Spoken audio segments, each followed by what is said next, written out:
Hey everyone, welcome back to the Paranormal M channel. How's your day going? It's been really cold lately. Drop a comment and tell me where you're watching from. Thanks so much for sharing your paranormal experiences with me. Don't forget to subscribe and turn on notifications so you don't miss any new videos. Now, switch on your bedside lamp, cozy up under the covers, and let's dive into today's paranormal stories together. Good night. So, for my birthday this year, my mom surprised me with a little adventure in Virginia. Cave tours, the whole thing. I'd never really done caves before, so I was like a kid with a new toy, filming everything. The formations, the weird little openings in the rock, the way the lights hit the walls like the stone was glowing. It was honestly stunning. Our first stop was Skyline Caverns, and yeah, this is where it happened. Near the end of the tour, we came into this rounded chamber. Nothing huge, just this cozy, almost bowl-shaped room. My mom and I tend to hang back in groups, so we were doing our usual thing. Last one's in, last one's out. We drifted toward the back of the room, kind of slipping past a couple people as they started shuffling toward the exit. And as the last few people moved out, my mom points at this dark little hole in the ground, like a rough opening that dipped down into black. And she jokes, all casual, "You want to go spelunking in there, Mia?" And I swear to you, a split second after she says it, I feel this sharp pinprick on my left shoulder. Not like a tap, not like I brushed something, like a quick needle-like jab. I spun around immediately and went, "Mom, was that you? Why'd you poke me like that?" And she just blinks at me, confused, and goes, "I didn't touch you." That right there, instant goosebumps. Like my whole body decided to turn into a frightened cat. At first, she tried to be logical about it. She's like, maybe it was a drip, like cave water, a cave kiss. So I'm like, okay, fair. I asked her to touch the spot on my shoulder. It wasn't wet, nothing, just normal skin. And that made it worse. So I asked again, "Are you messing with me?" And she gets really serious, like mom serious, and says, "No, I'm not." And that's when I started doing that nervous little laugh, because I did not like being in a dark cave with my brain suddenly screaming, "Something is behind you." You know that feeling when it's dark and you can't see, but you feel watched anyway? Like the air has attention? That was me, in a cave, I'd been recording. And before I even say what's on it, I need you to understand. I'm a spiritual person, sure, but ghosts? That's a different category for me. I'm not out here begging for encounters. And when people tell ghost stories, I'm usually like, okay. I've watched a million spooky shows and still never truly believed any of it. But this made it personal.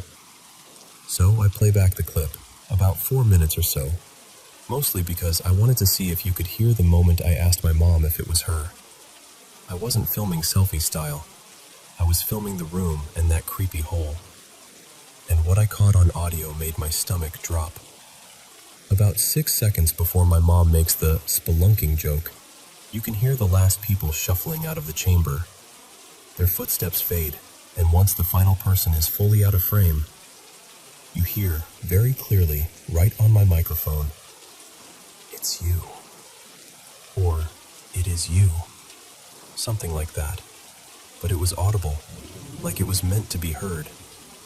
When I tell you my entire soul tried to exit through my feet, I replayed it over and over because my brain didn't want to accept it.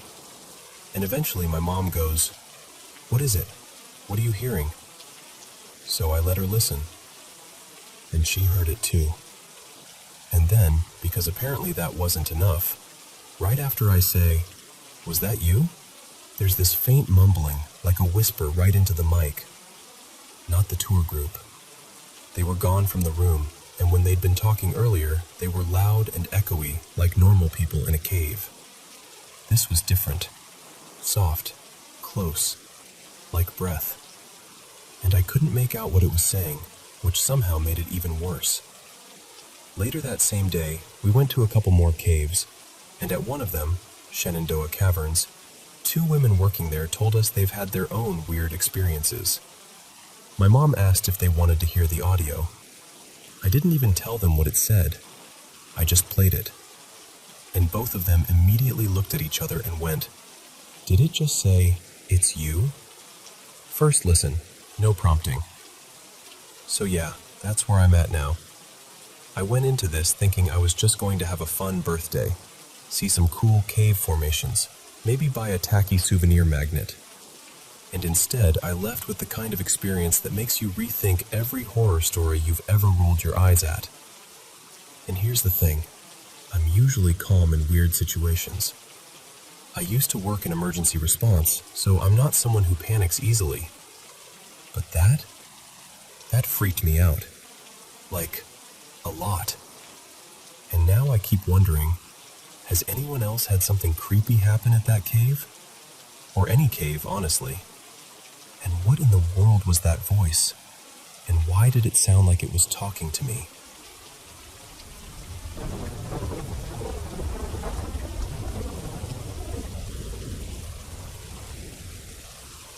So, I want to tell you something I don't usually say out loud without my throat tightening. This comes from my own life. I'm not repeating a rumor or making up some spooky story for attention. I'm telling you what happened to me, what I did, and what it turned into. Back in 2017, my life was already falling apart. My marriage was turning to dust. My wife had left the apartment and started staying at her mother's place most nights. The silence in my home wasn't peaceful. It was suffocating. I was angry, lonely, embarrassed, and honestly, desperate.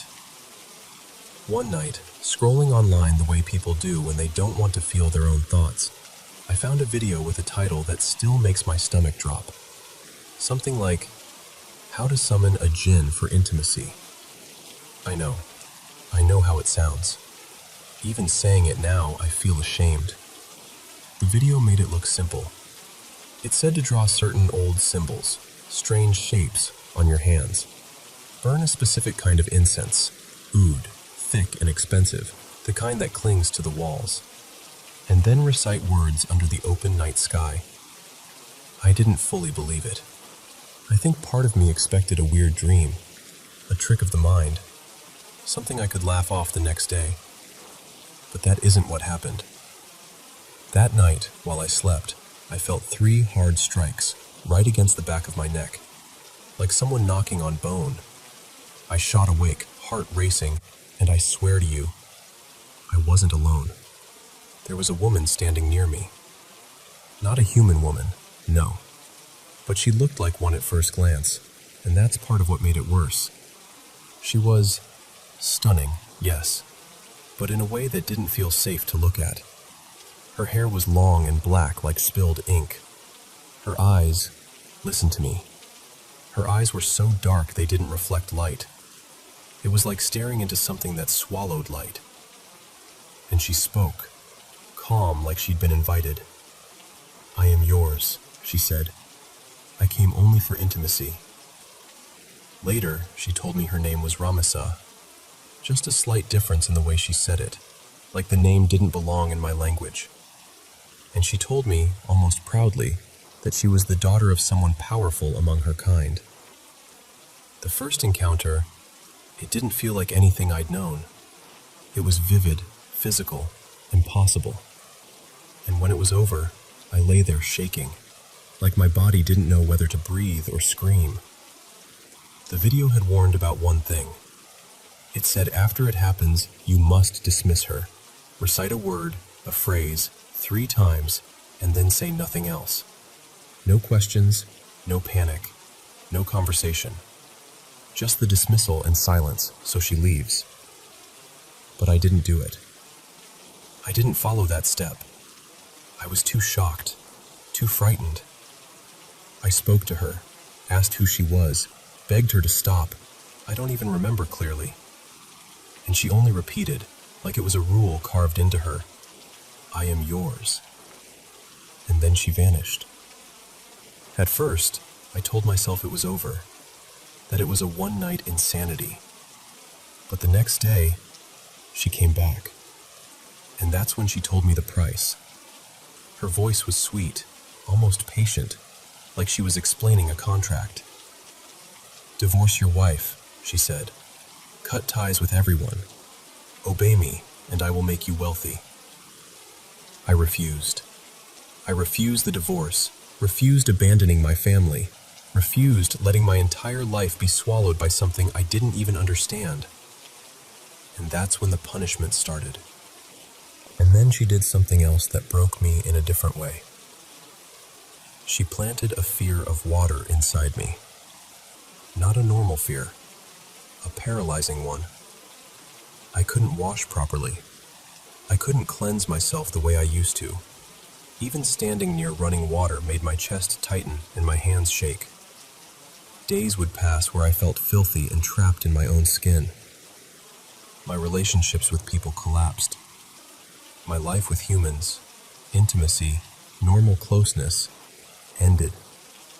I became afraid to speak freely to anyone, afraid she would punish me for it. And people around me started suffering too. A friend of mine, Ilias, someone I cared about, died suddenly after she made these vague, smiling threats about those who stay close to you. I can't prove she did it. I know how that sounds. But the timing, the way it happened, it left me sick with guilt. Like my life had become poisonous to the people I loved. Neighbors started acting strange around me, whispering, avoiding eye contact, crossing the street when they saw me, like my presence carried something contagious. I started wearing headphones all the time, not just for music. It was to avoid conversation, to avoid being seen as too connected, too social, too alive. Because whenever I tried to feel normal, it was like she'd tighten the leash. She demanded things. Burn this incense on a schedule. Avoid crowds. Stay away from certain places. Don't let people into your life. She pushed my mind toward ugly, forbidden thoughts. Things I still can't say without feeling sick. And I fought her. I fought her hard, clinging to whatever faith I had left. But every week it felt like I had less strength. By 2019, my marriage didn't survive. The divorce happened, and I can't even explain how tangled it all became. It wasn't just my wife leaving. It was me becoming a ruin of a man. I wasn't safe to be around. I wasn't even safe to be inside myself. After that, I spent money like someone drowning. I searched online for more rituals, more protections, more ways to control what I'd unleashed. I bought talismans. I borrowed money for expensive oud. I chased one solution after another. And it only seemed to deepen her hold, like feeding a fire that never becomes satisfied. By 2021, I broke. I mean, truly broke. I had a mental collapse so severe I ended up without a place to stay for a short time, until a relative pulled me back from the edge. Doctors gave me antidepressants. They dulled me, yes, but they didn't remove her. The fear stayed sharp, awake behind the medication. And then her threats became the worst kind. She spoke about my family, my mother, my brother, even my son. "Disobey," she said, "and I'll destroy them." Imagine hearing that and still trying to live like a normal person. Imagine waking up every morning carrying that threat like a stone in your ribs. I tried to get help. I found 2 spiritual healers. One tried prayers, methods, protections. Nothing worked. The other listened, went quiet, and finally admitted, "This is beyond us." And every time I even attempted to reach for help, she would appear, furious, punishing, relentless. "Contact him," she'd hiss, "and I'll ruin you." She told me things about myself too. Said I had certain qualities that attracted beings like her. That I was marked. That I'd belong to her until death. And what made it worse, some of her predictions came true. Small things, then bigger things. Just enough accuracy to keep my fear locked in place. Even talking about it, I still catch myself looking around, listening for a sound that isn't there.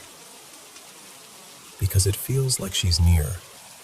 Sometimes I lower my voice without even noticing, like I'm afraid she'll hear me through the walls. And that's why I'm telling you this, straight, like someone begging you not to make the same mistake. Don't walk this path. Don't play with rituals you don't understand just because you're lonely or angry or curious. It's not a game. It's not a thrill. It's not a shortcut to comfort. It's a prison you build with your own hands. And then you spend years trying to figure out how to escape the door you opened.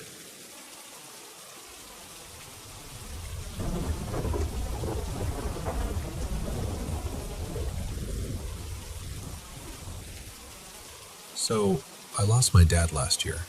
It was alcoholism in the end. Years and years of it catching up with him. He was 70 when he passed, and I still can't quite get my mind to stop circling back to certain memories. There's one weekend in particular I keep replaying.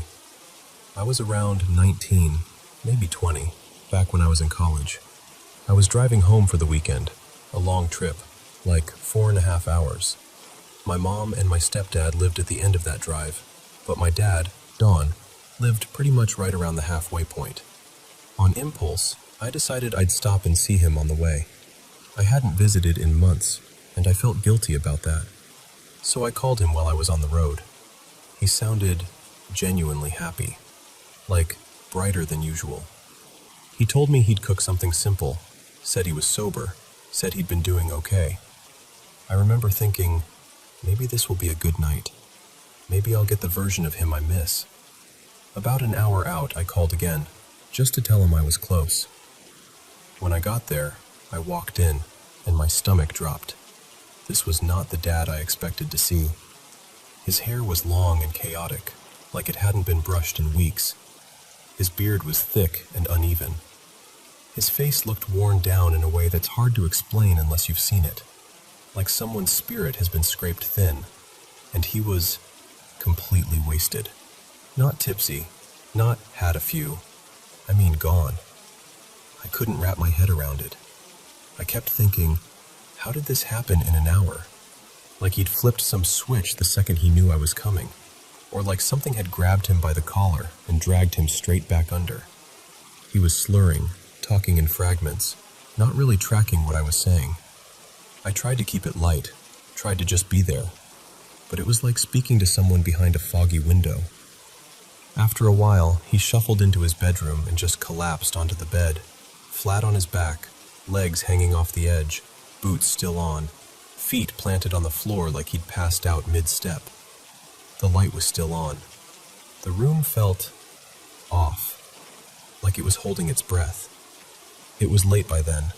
I could have kept driving and gone to my mom's, but I didn't. I stayed. Part of it was practical. I was tired, but honestly, I was worried about him. I didn't want to leave him alone like that. So I turned off the bedroom light, switched off the other lights in the house, and I went out to the living room couch. And that's when the feeling started. I laid down, and this heavy, disgusting sensation settled over me. Not just, I'm creeped out in a dark house kind of fear. This was different. It felt present. Like something in that room noticed me the moment I stopped moving. I could almost point to where it was coming from. Like there were two specific spots in the living room that felt charged, like pressure points. The air didn't feel empty. It felt occupied. My chest tightened, and this wave of panic hit me so fast it was like my body reacted before my mind even caught up. And I want to be clear. I'm not someone who goes around blaming everything on the supernatural. But I also can't pretend that feeling wasn't real. It was one of the darkest atmospheres I've ever been in. and it's hard not to connect it to him, to what he was fighting. What messes with me is that this wasn't the only time I felt something like that. It happened once more years later, in a completely different situation. Nothing to do with my dad, so I know it wasn't just that house or that night. Still, that night stays with me. And I guess what I'm really asking, underneath all of it, is this. Have you ever been in a place where the darkness felt active, like it had intention? Or have you ever watched someone you love battle addiction and felt like it was more than chemistry or habit? Like something was clinging to them, feeding off them, pulling them deeper. Because sometimes, when I think about my dad, about Don, it doesn't just feel like he lost a fight with alcohol. It feels like he was fighting something he couldn't name. And I'm still trying to understand what I saw, what I felt, and what it meant.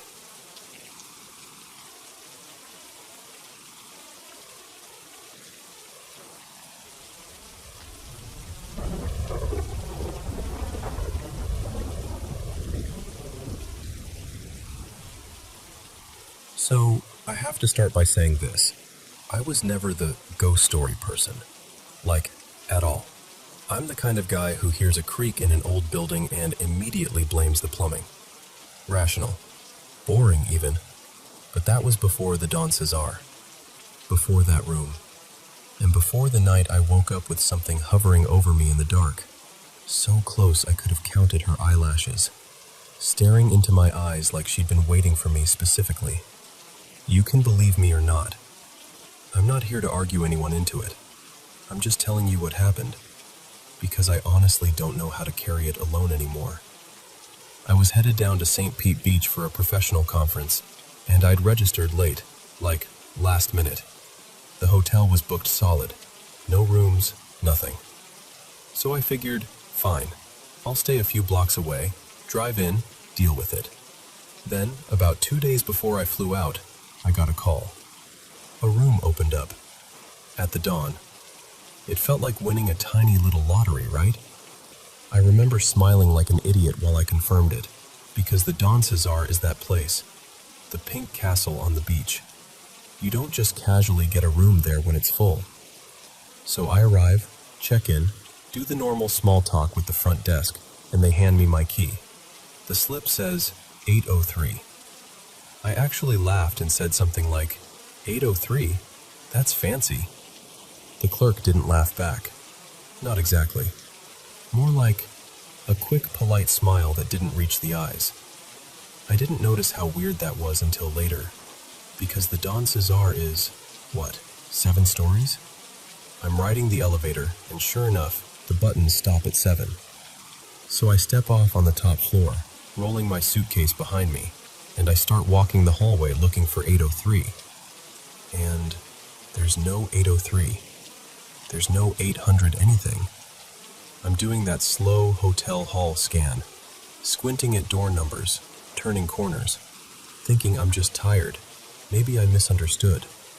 Then I spot this plain little door tucked away near the end of the hall. The kind of door you'd expect to lead to a maintenance closet. Next to it is a small plaque, and on it, printed like it's trying not to be noticed, is 803, with a tiny arrow pointing upward.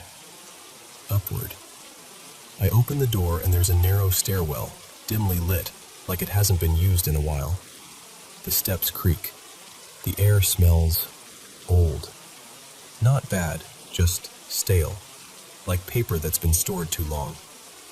I haul my suitcase up, step by step, and at the top there's another door. A real hotel door, with 803 on it. My key works. And when I walk inside, no exaggeration, I just stop. It's not a little room. It's a suite. A big one. High ceilings, beautiful furniture, almost like it's been staged for a magazine. And then I see the best part. A private rooftop patio, open to the Gulf, the sky fading into that orange and purple sunset. It's quiet up there, secluded, like the whole world is a floor below you. I remember thinking, Okay, this is insane. Lucky me. I had no idea what I'd just agreed to. That night, I did my usual routine. Shower, quick email check, set my alarm. Nothing felt wrong. No cold spots, no weird noises, no ominous anything. I fell asleep on my side like I always do. And then, sometime later, my eyes open. It's dark. The room is still. I'm on my back, arms straight at my sides, legs flat, like someone carefully positioned me. Not I'm sleepy, can't move. Not my arm fell asleep, can't move. I mean nothing responds. No fingers, no neck, no legs.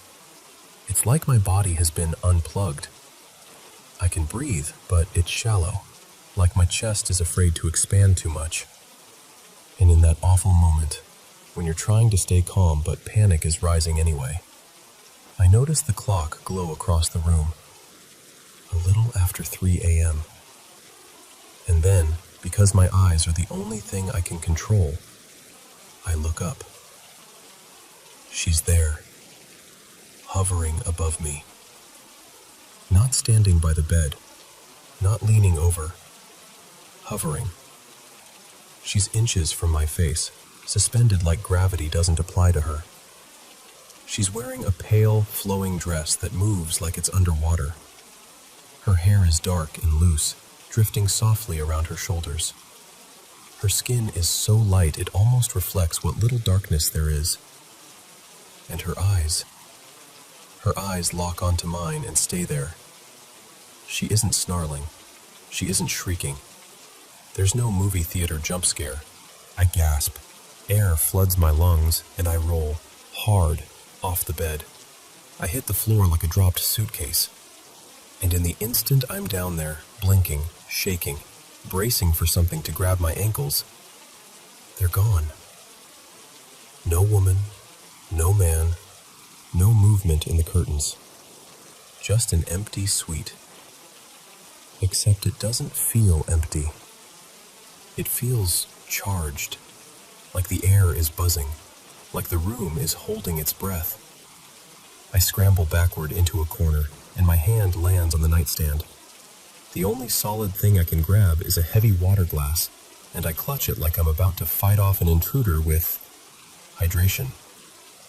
My hands are shaking so badly the water sloshes, and I just sit there on the floor, staring at the patio doors, waiting for her to come back. She doesn't. But I don't sleep again, not even for a second. The next morning, I put on my conference clothes and walked downstairs like a person pretending to be normal. I gave my talk, smiled when people smiled, answered questions, did the whole professional thing. But my voice wasn't steady. My hands kept going cold. Because in the back of my mind, I was still upstairs in that suite, staring into those eyes. I'm not dramatic. I'm not easily spooked. I'm the guy who rolls his eyes at ghost tours. And I'm telling you, something happened in that room. Something real. I don't tell this story often because I know how it sounds. And honestly, I don't need anyone's approval of it. I just know what I saw. I know what I felt. And I know that whatever saved me, it wasn't bravery. It was love. Here's the part that still gets me. Room 803 exists, even though the building doesn't really have an 8th floor in the normal way. It's like a hidden little pocket above everything else. And I think she had a name. Not Lucinda, something close to that. Lucienne, maybe? That's what keeps surfacing in my mind when I replay it. And that man, I don't know, he didn't feel like her partner.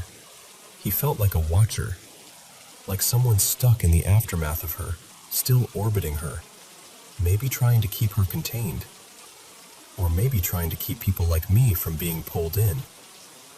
I don't know what their story is. I only know that I walked into it by accident. So if you ever stay at the Don Cesar and you get that happy little call, good news, a room opened up for you. Just do me a favor. Ask for the room number first. And if they say 803, maybe tell them you'll take your chances somewhere else.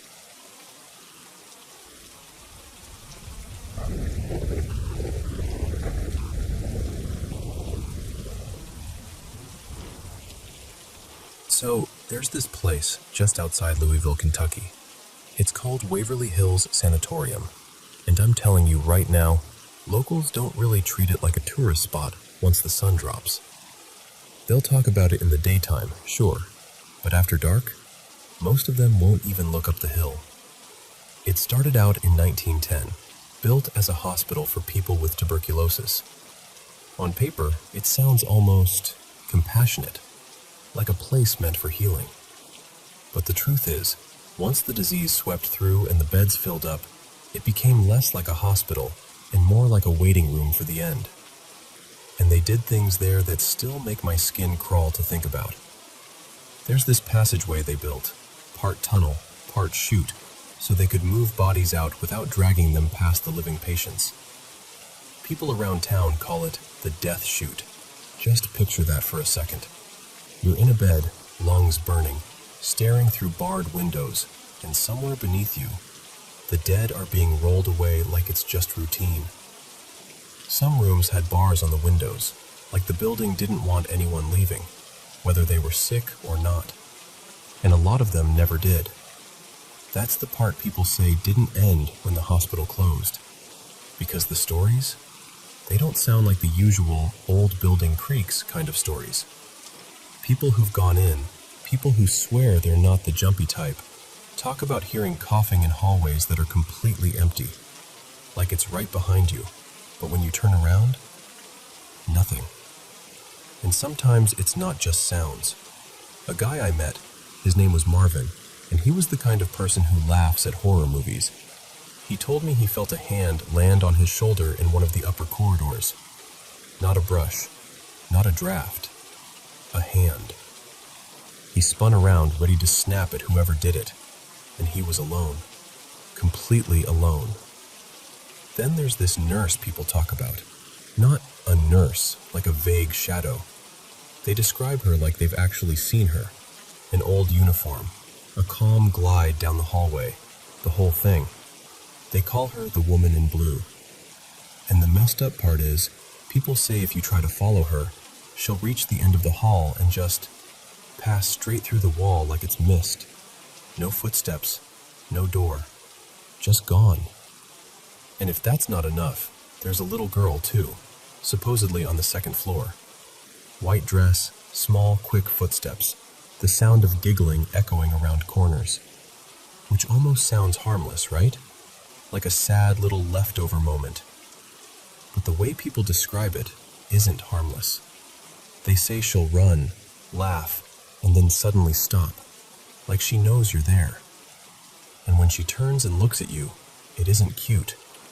It's the kind of stillness that makes your instincts scream, leave, now. And then there's room 502. Even people who love the paranormal stuff get weirdly quiet when that room comes up. They say the bed is still there, like no one ever finished whatever story ended in that space.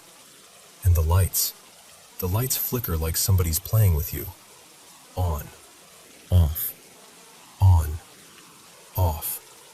Not like faulty wiring, like a message. Step outside and you'd think you'd feel better, like fresh air would shake it off. But the gardens don't really let you breathe easy either. There are broken statues out there, and when the wind moves through them, some visitors swear they've heard their own names whispered. Not shouted, not imagined. Whispered, right at ear level, like the air leaned in close. Tour groups talk about mist too. This low, slow fog that creeps up the stairs like it's searching, like it's curious. It'll curl around people's ankles, drift between them, and then vanish the second someone tries to get a clear photo. But cameras catch other things. Doors that swing open when nobody touches them. shadows that move in places that should be still. And sure, some people shrug and say, drafts, old hinges, bad angles. It's always the people who've never been inside who say that. Ghost hunters love Waverly. They come in with their recorders and meters and all their gadgets, and they leave with audio they can't explain. Soft groans, footsteps, that weird dragging sound like someone pulling something heavy across a floor. And out back, there's this old caretaker's cottage. Empty now. Totally shut up. Except people swear that around dusk, a lamp inside will flicker on. Just one steady glow behind the glass, like someone's waiting for company that never arrives. Every Halloween, they do tours, haunted ones, and they sell out fast. People go in laughing and trying to act tough, and they come out changed. Some are shaking, some are pale. Some won't talk about what happened at all, even when their friends beg them to. And honestly, that's the part that gets me most. Because a creepy place can scare you in the moment. A creak, a cold spot, a weird noise, fine. But Waverly? People describe it like it sticks to you. Like the building watches you back. Like you don't leave it behind when you walk out. So if you ever find yourself near Louisville and you're feeling brave, or reckless, you can go up that hill and step inside. Just don't tell yourself you're only bringing home photos. Because once you've walked those halls, it gets a whole lot harder to believe you're ever truly alone again.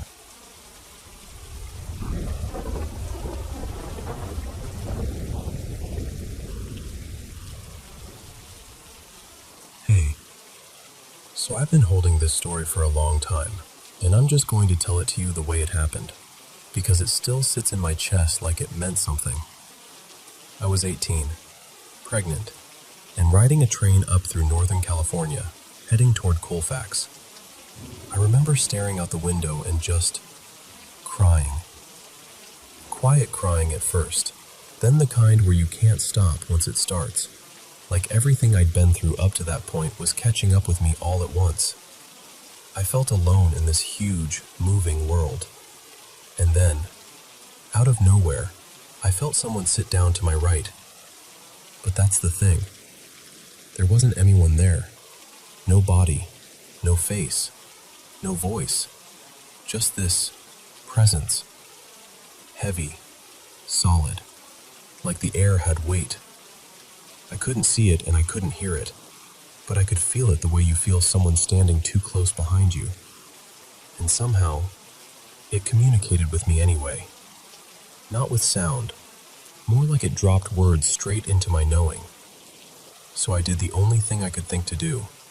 I started talking back, out loud. I'm sure I looked completely unhinged to anyone paying attention, but I didn't care. I needed it to be real.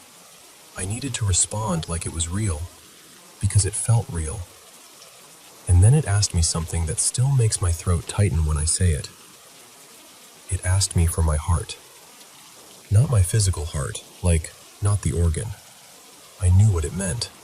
The inside part. The part you protect. The part that doesn't trust. I remember whispering, "I don't even know you." And it was so calm, so steady, like it wasn't offended at all. It just was. "I know," it told me, in that quiet way inside my mind. "But trust me." And I argued. Oh, I argued like my life depended on it. I fought it for what felt like forever, probably 20 minutes, going back and forth like, why would I give you anything? Why are you here? What do you want from me? And then, eventually, I don't even know why. I just broke. I said, "Okay, yes." The second I said yes, it was like a dam opened. Every warm, beautiful emotion you can imagine, relief, love, safety, hope, just poured through me in this huge wave. It was intense. I started crying harder, but it wasn't despair crying anymore. It was like my body finally remembered what comfort felt like.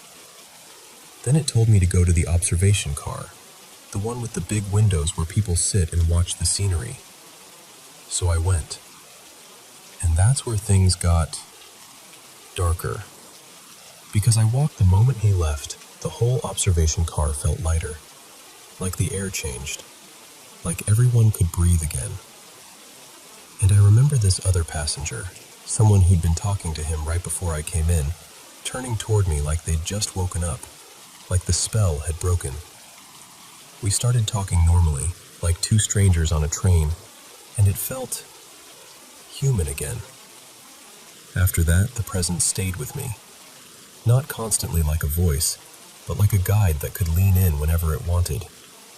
And it started showing me things, explaining things, like it was opening doors in my mind.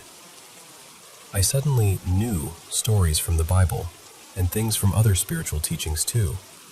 Not like I'd studied them, but like they'd been placed into me, like a download. And it changed me. I felt peaceful.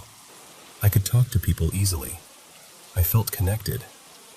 I started going to church for a while, and it was like I could sense what people were carrying. Pain, fear, joy, without them saying a word. And I'm not telling you this to preach. I'm really not. I'm just telling you what it was like. But then the presence started pushing me towards something I wasn't ready for. It kept strongly urging me to leave my baby's father. And I was conflicted. Because life isn't simple, and love isn't simple, and fear definitely isn't simple. I didn't know what was intuition and what was pressure. I didn't want to blow up my world. So, I pulled away. I turned it off, if that makes sense. Like I closed the door on the whole awakening. I graduated high school. Life kept moving. My intuition stayed, but that bright, direct connection faded because I stopped letting it in. And then a couple years later, when I was around 19 or maybe 20, I was sitting alone in my car in a hospital parking lot. My friend had just gotten out with my son, and I was waiting for them to come back. And suddenly, that same familiar presence arrived. Same weight, same certainty. And it asked me again for my heart. And this time, I hesitated. Just for a second. But it was enough. It left immediately. No arguing, no conversation, no patience for negotiation. It was like, okay, you're not ready. Gone.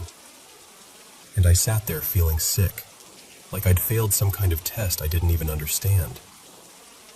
Then, right after, this voice filled the space around me. Not in my head, around me, above me. A calm, commanding male voice, loud enough that it felt like the air itself spoke. Go home. And then, I felt two cool hands settle over my hands on the steering wheel. I actually said out loud, whoa, because this peace, this unreal, heavy peace, moved through me like warmth. The kind that makes everything quiet inside. For a moment, I understood things in this clear, almost philosophical way. Like my mind widened, and I could see the consequences of choices before they happened. And did I go home? No. It was late. I didn't want to. I thought I could handle things. And yes, things got worse after that. For me. And for my child, too. Now I'm 28. My kids are okay. We're okay. But I feel lost. And I've tried to find anyone with a story like mine. An entity asking for someone's heart twice. The way it asked. The way it left when I hesitated. The way peace came like a wave. And I can't find it. So I'm telling you because I need to ask it plainly. Am I alone?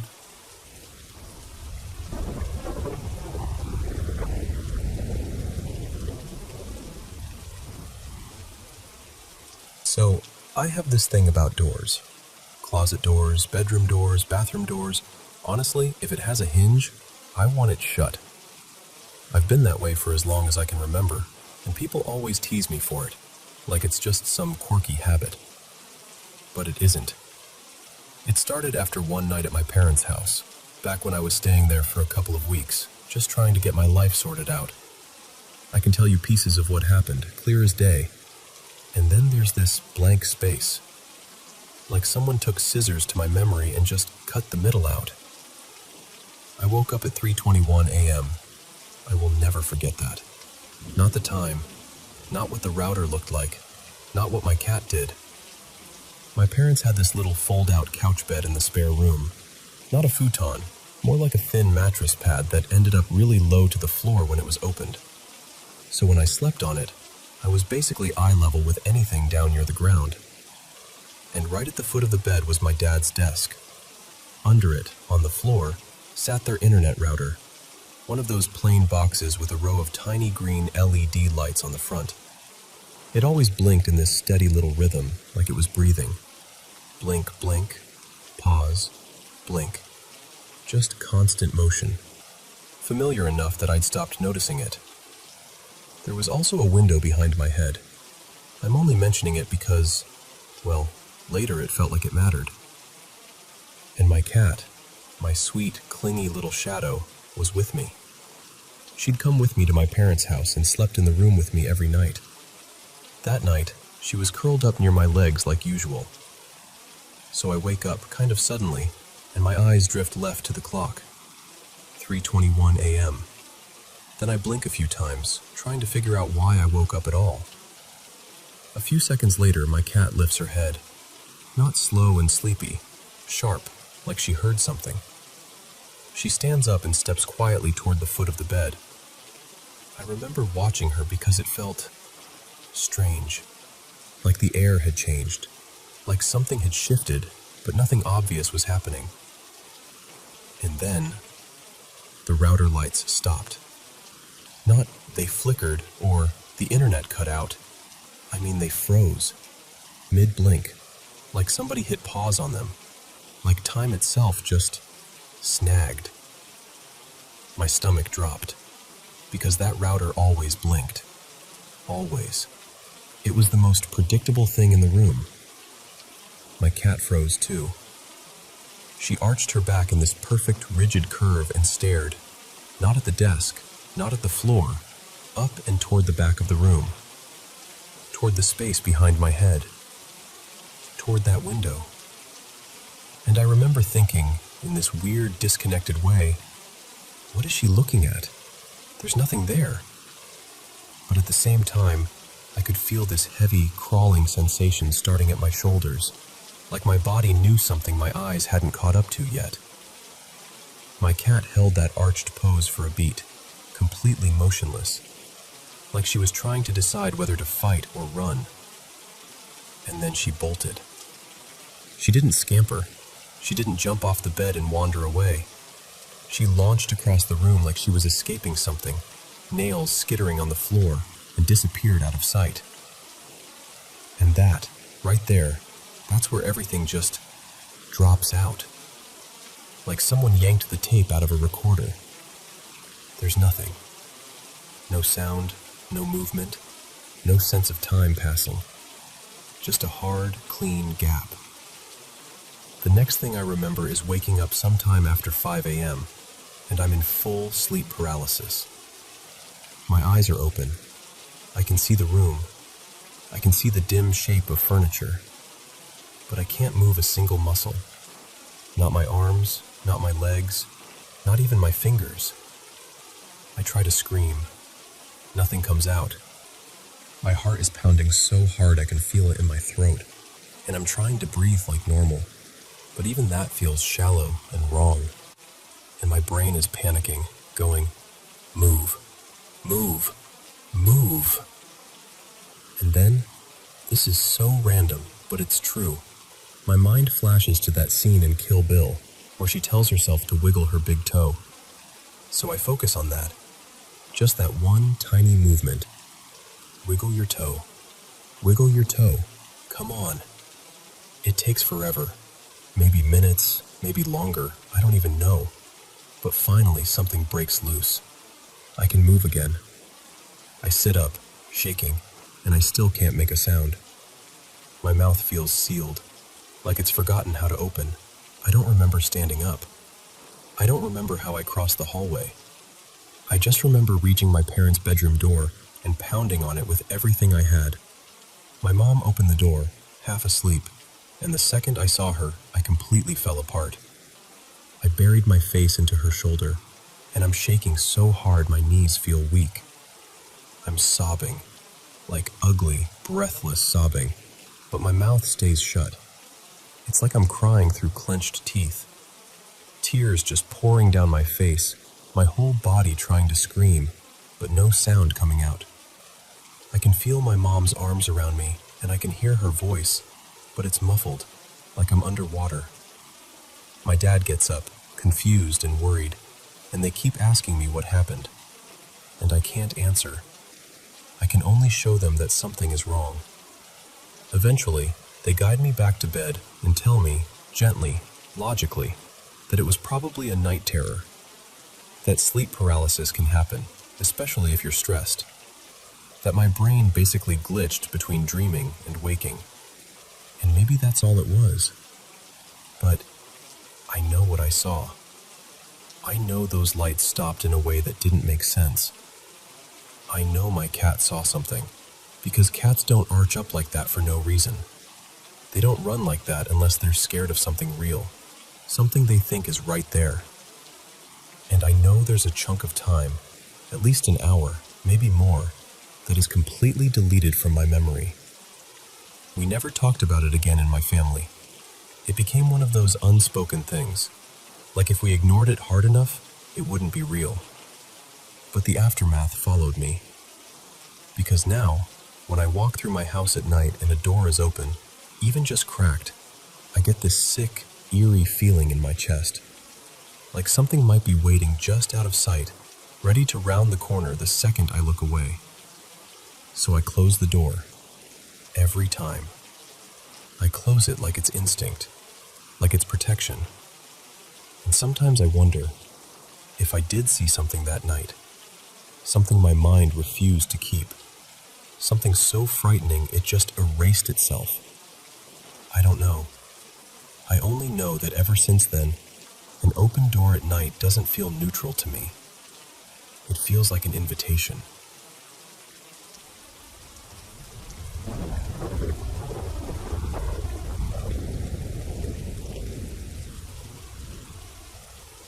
So this happened a long time ago, close to 2 decades now. But the weird part is, for a while, it didn't happen to me at all. Not in my head, anyway. I was 16 then, living with my dad, just me and him in the house. Real quiet, simple kind of life. And then 3 years later, I'm 19, and we're out in this little freestanding garage behind the house, leaning against whatever was closest, smoking cigarettes, doing that whole late night, let's talk about everything and nothing routine. We're swapping stories, laughing, half arguing, half reminiscing, and my dad goes, real casual, "Hey, do you remember that night you started screaming?" And I'm like, "What are you talking about?" He gives me this look like I just told him I don't remember my own name. He goes, "I'm sitting in the living room around 10, watching TV, and out of nowhere I hear screaming, like, not bad dreams screaming, like top of the lungs, somebody's dying screaming." I kind of laugh at first because I think he's messing with me. Then he keeps going. He says, "I jumped up and sprinted down the hall to your room." And I interrupt him like, "Wait, I was screaming?" He's like, "Yeah, how do you not remember this?" And I swear to you, I had nothing, zero, blank. Like he was describing some other kid, some other house, some other universe. So I ask, "Was this when I was little?" And he goes, "No, son, this was about 3 years ago." And right there, right in that moment, I get this cold feeling in my stomach because I'm realizing he's serious, and I'm realizing I'm missing a whole event that apparently shook him up. So I go, "Okay, what happened?" He takes a drag, exhales slow, and says, "The weirdest part was the door." I'm like, "The door?" He nods. I grabbed the knob and I couldn't turn it, not even a little, like somebody on the other side was holding it, like it was being twisted back against me. I'm yanking it, trying again and again, and for like 10, maybe 15 seconds, it wouldn't move. And my dad is not the kind of guy who dramatizes stuff. If anything, he downplays everything. So hearing him say that made my skin crawl. He continues.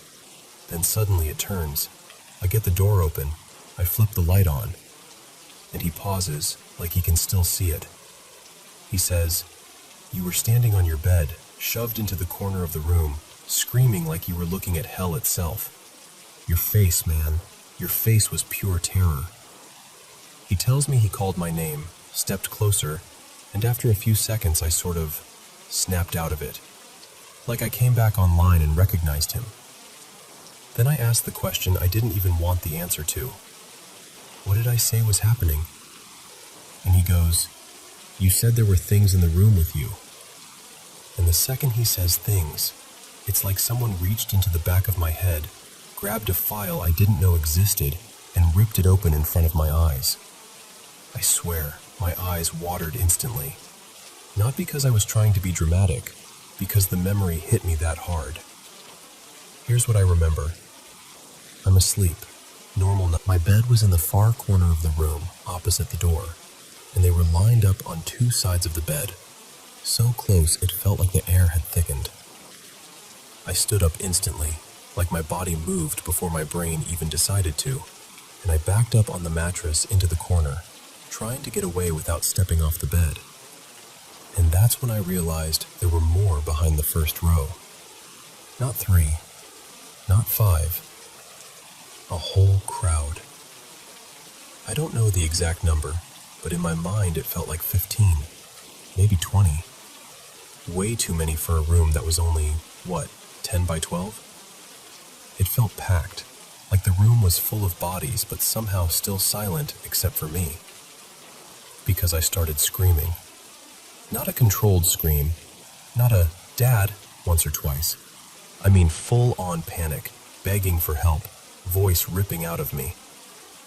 And what really messes with me is the time gap, because it felt like forever before that door opened. Meanwhile, those figures didn't touch me. They didn't grab me. They didn't rush me. They just stood there. And the vibe, God, the vibe was awful. Like being watched by something that doesn't care about you the way humans do. Like cold attention, heavy, wrong. Then the door finally swings open, the light comes on, and it's my dad. Real, solid, human. And the moment my eyes land on him, the whole thing collapses. Like a dream evaporating. Like someone turned off a projector. And suddenly, it's just my room again. Except I'm shaking and my throat hurts, and my dad looks like he just ran into a war. Now, the thing that sticks with me the most isn't even the figures. It's the doorknob. Because this wasn't some janky old lock. It was a regular knob. No deadbolt. No twisting lock. And before that night, and every night after, it worked completely fine. But that night, during the exact window where I thought my room was full of hooded strangers, my dad couldn't open it for 10 seconds. 10 seconds doesn't sound like much, unless someone you love is screaming like they're being murdered behind that door. So yeah, you can debunk it, psychoanalyze it, roast me, tell me I watched too many scary movies. I get it. I'm not even trying to convince anybody. I'm just telling you, I forgot it ever happened. Until my dad reminded me. And once it came back like it had been waiting. Anyway, that's my creepy little gift to your imagination. Hope you sleep great tonight.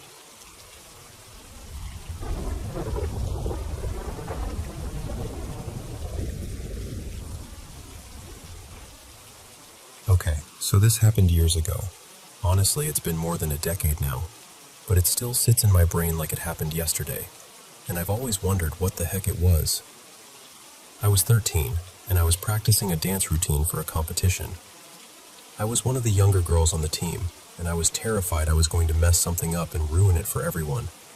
So I basically made my mom sit down and watch me rehearse, like, "Nope, you're not getting up until you tell me this looks right."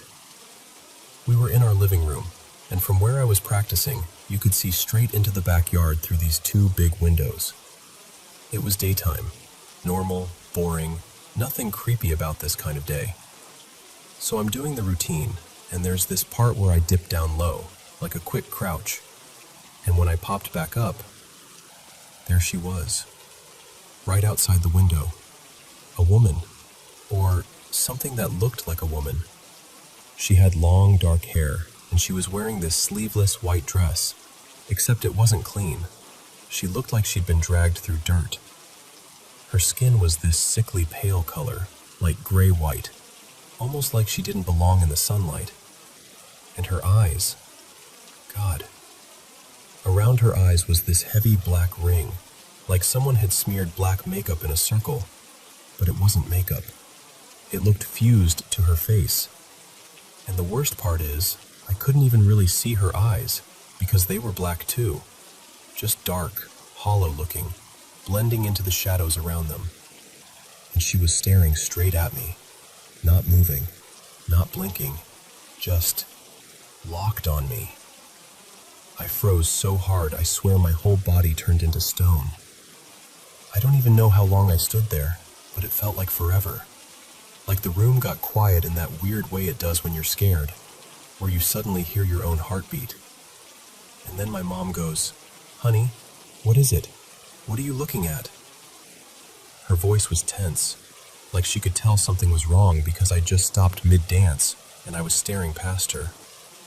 The second I looked away, just for a moment, just long enough for my mom to pull my attention. When I looked back, the woman was gone. Gone like she'd never been there at all. I remember telling my mom, "I just saw someone. There was a woman outside." And my mom, bless her, immediately runs out into the backyard like she thinks she's about to catch a trespasser with her bare hands. Which, not her best survival movie choice, honestly. But no one was there. And the thing is, there was a little flower bed right under that window. If someone had been standing there, you'd see footprints, crushed plants, something. There was nothing. No signs, no movement, no sound. Just empty yard. My mom came back inside and was like, "There's nobody out there." But she believed me. She said my face went completely white and I looked, not like I was joking, like I'd seen something that genuinely scared me. And here's where it gets even weirder, because our house was kind of wedged between two cemeteries. Not like right beside them, but close enough that if you went a street or so in either direction, you hit one. And my mom always said the house had a vibe. When my parents first moved in, she swore she'd hear whistling when she was home alone. Like someone casually whistling in the distance, except there was no one there. It freaked her out so much she had somebody come over to cleanse the place. I didn't really understand it at the time, but sage, prayers, whatever they did it. But even with all that, none of us had ever seen anything as clearly as what I saw that day. I've never seen her again. Not once. And I've tried to talk myself out of it. Like maybe it was a trick of light. Maybe my brain filled in details. But I can picture her so clearly, like a snapshot burned into my memory. That filthy white dress, the long dark hair, the blackness around her eyes, and the teeth. Her teeth were sharp, all of them. Not like one weird tooth, like every tooth was pointed. And I remember feeling this cold fear crawl up my spine, but at the same time I couldn't look away. Like my body didn't know how to move. Like I was stuck. The closest comparison I can make is those horror movie ghosts, like The Ring or The Grudge, but not exactly. Similar vibe, sure, but she didn't look like an exact copy of anything. Just close enough to make my stomach drop when I try to describe her. And I know how this sounds. I do. I'm not out here trying to be dramatic, and I'm not someone who tells this story at parties because it makes me sound unhinged. I almost never talk about it. But I've always wanted to know what she was, because whatever I saw that day, it felt real, and it felt like she was looking right through me.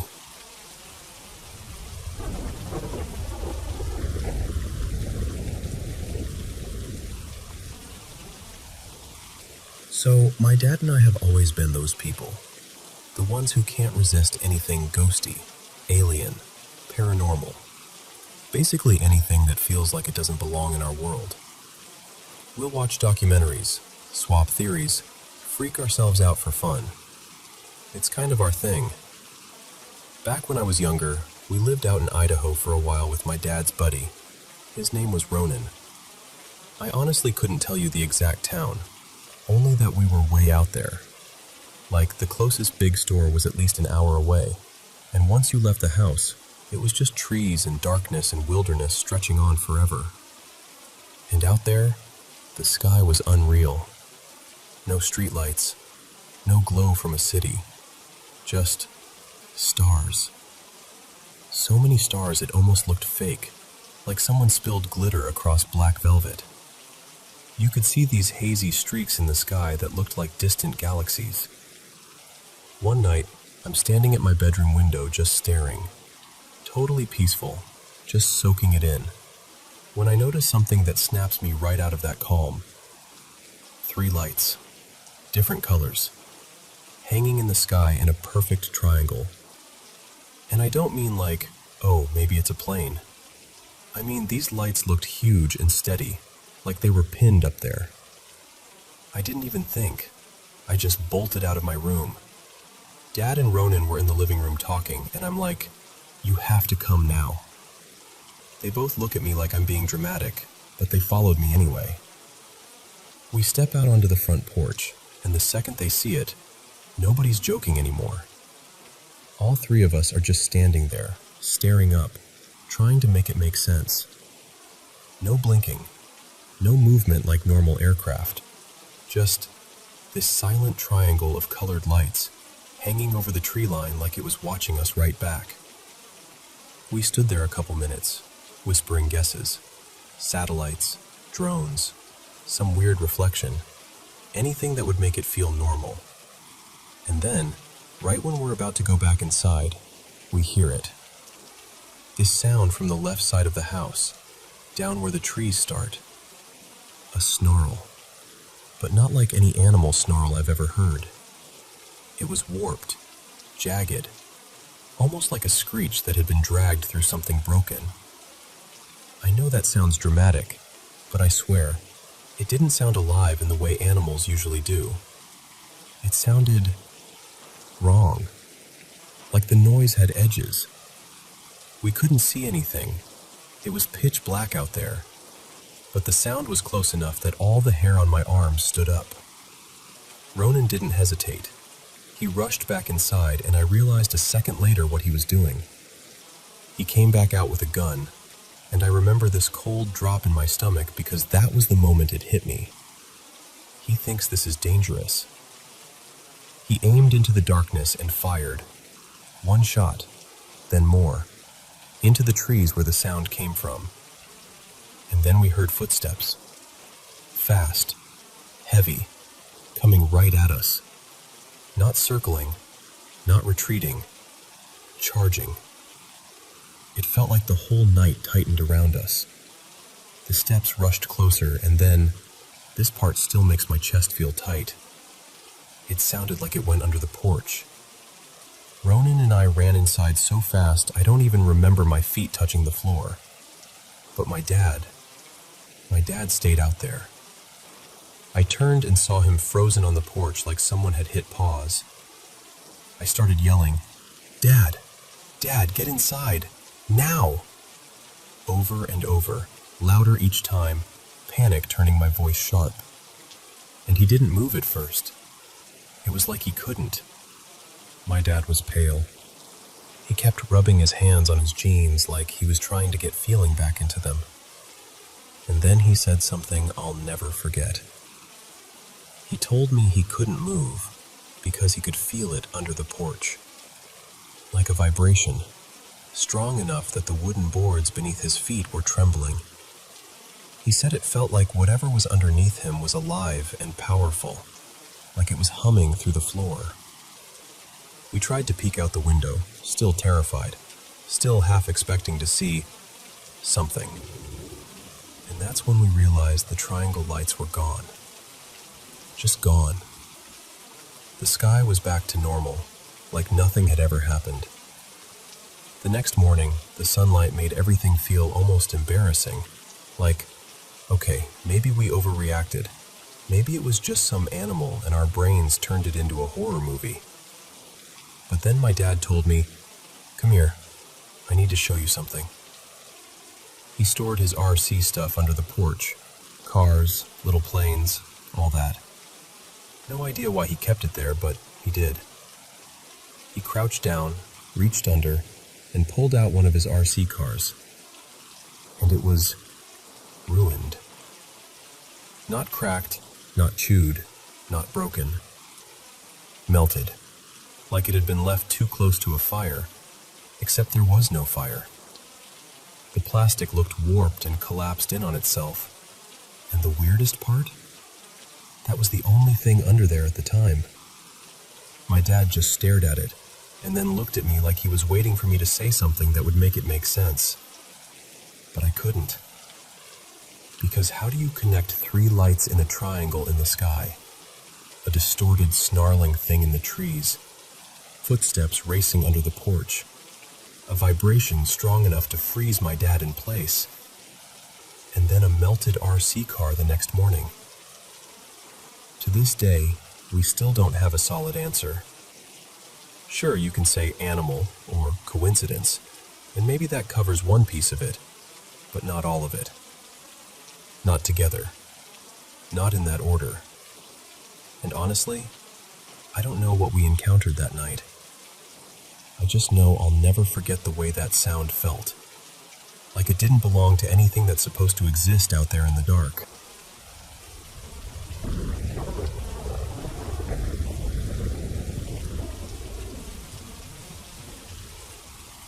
So, I don't tell this story to freak you out.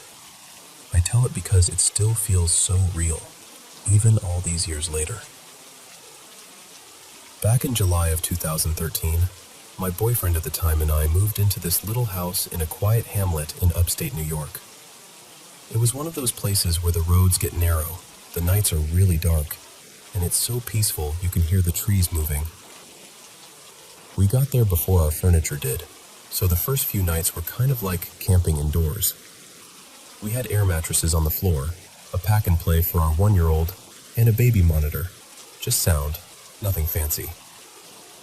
That first night, I woke up and heard something coming through the monitor. It sounded like a little girl, like soft talking and playful giggling, the way a kid sounds when they're playing with dolls or whispering to themselves. At first I thought, okay, my 4-year-old must have gotten up and she's talking to her baby brother. So I got up and went to their room. Both kids were completely asleep. Dead asleep. Not even stirring. But the little girl's voice was still coming through the monitor. I stood there for a second, just frozen, listening. Then I went back and shook my boyfriend awake like, "Listen, please tell me you hear that." He did, and we tried to be logical. Maybe we were picking up someone else's baby monitor, right? We were new to the neighborhood. That kind of thing happens. Except, the voice came back a few nights later, and then again after that. And once we started meeting people around the area, we realized something uncomfortable. There weren't any nearby neighbors with little kids, not close enough for us to be hearing them on our monitor. And then something happened that shook me way more than the voice ever did. A few days after that, my boyfriend ran out to the store. I was home with the kids. I remember standing in the living room when I heard the garage door open and close, like he'd come back. So I walked over to the top of the stairs, smiling, about to say hi. And instead, I saw a man. A full-on man I had never seen before, coming up the stairs toward me. Not like a shadow, like an actual person. And the second my brain registered what I was looking at, he was just gone. Like he stepped out of existence. My heart didn't just race. It felt like it dropped and slammed against my ribs at the same time. I called my boyfriend immediately, shaking, and stayed on the phone with him while I checked every room, closets, bathrooms, everything, just to make sure no one was actually in the house. No one was there. After that, things didn't stop. They just sprinkled themselves into our normal life. The doorbell would ring and nobody would be outside. We'd catch someone walking past the windows when we knew no one was there. A bedroom lamp would click off on its own. Doors would ease shut when nobody touched them. And every so often, we'd hear voices, random, quick, like someone talking from the next room even though the house was quiet. It wasn't constant, but it was enough that we started treating it like a strange, unwanted roommate. A few weeks later, my friend Elena came to visit. I finally told her everything. The little girl's voice, the man on the stairs, the doorbell, all of it. She's the kind of friend who doesn't laugh at you, but also doesn't automatically believe you. She just goes, "Okay, let's see." And then we got responses. Not long, not like a full conversation, but clear enough to make our stomachs drop. One thing we caught more than once was a name. Not George exactly, more like Georgie. Shorter, familiar, like someone being casual. And what's weird is, that name kept showing up again later too. Enough that over time, whenever something strange happened, we'd just look around and go, half joking and half serious, "Oh, hey Georgie," like we were trying to make peace with it. Fast forward to June 2017. By then, that boyfriend was my husband, life was busier, kids were bigger, and the house had basically become home, even with all its weird little moments.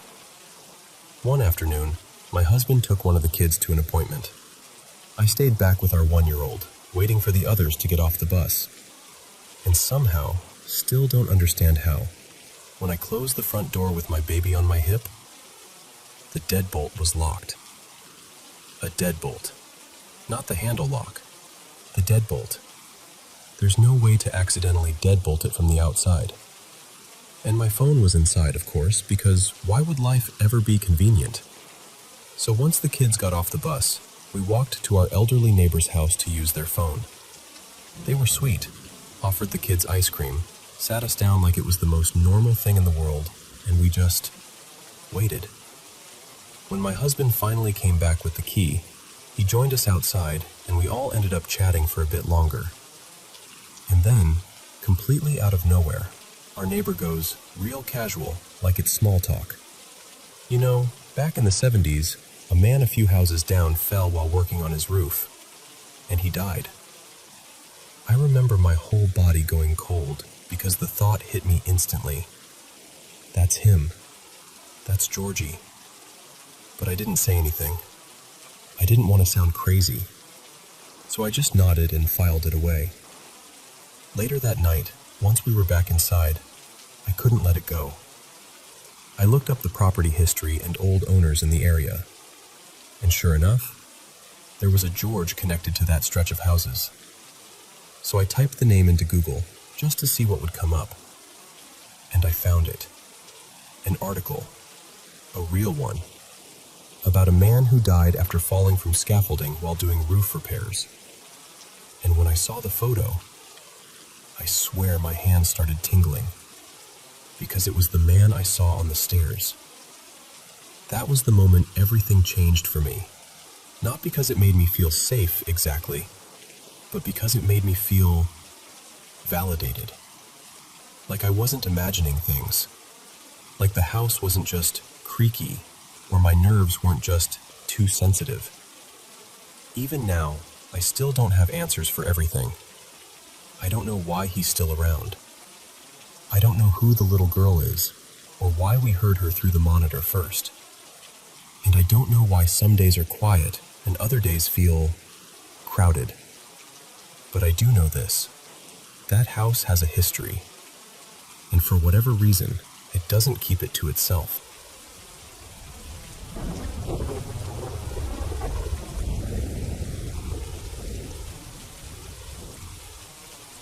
I want to tell you about the house we just bought, because on paper, it was perfect. The kind of place you walk through once and immediately start picturing your life in it. The sunlight in the kitchen, the little corners that felt cozy, the "I can't believe this is ours" feeling. But the first couple nights, I don't know how else to say it, something felt wrong. Not new house creaks wrong, not we're not used to the neighborhood wrong.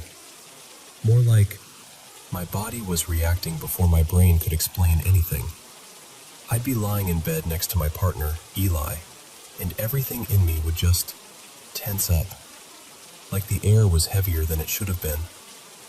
By Monday afternoon, I was a mess. Full on crying, telling him, I don't want this house anymore. I think it's contaminated. I feel like it's going to hurt us. And I know how that sounds. I do. But it felt so real in the moment that I couldn't talk myself out of it. Eli tried so hard to steady me. He kept saying, we're okay. We're safe. It's just a big change. He even tried to make me laugh when I spiraled about the dumbest thing. Because I'd killed a couple bugs earlier and then convinced myself, completely seriously, that the rest of them were going to retaliate. Like they'd formed some tiny revenge squad. He looked at me with this gentle half smile and said, Babe, the bugs are not organizing. That night, we decided to get out of the house for a bit. My sister Jess offered to let us come over, do laundry, because we didn't have a washer yet, and just breathe somewhere that felt normal. We got there, ate something, the couch swallowed us up, and we accidentally fell asleep. And then the next morning happened. We drove back to the house, still kind of groggy, carrying our laundry baskets, trying to act like this was just a regular Tuesday. We unlocked the door, stepped inside, and immediately saw our cat, Miso. He was only 3. He'd been healthy, playful, loud about breakfast, the kind of cat who would follow you around like a shadow and flop dramatically at your feet. And there he was on the floor, completely still, like someone had snapped the story in half. I don't even remember dropping the baskets, but I must have, because the next thing I know I was on the ground, saying his name over and over like it could pull him back.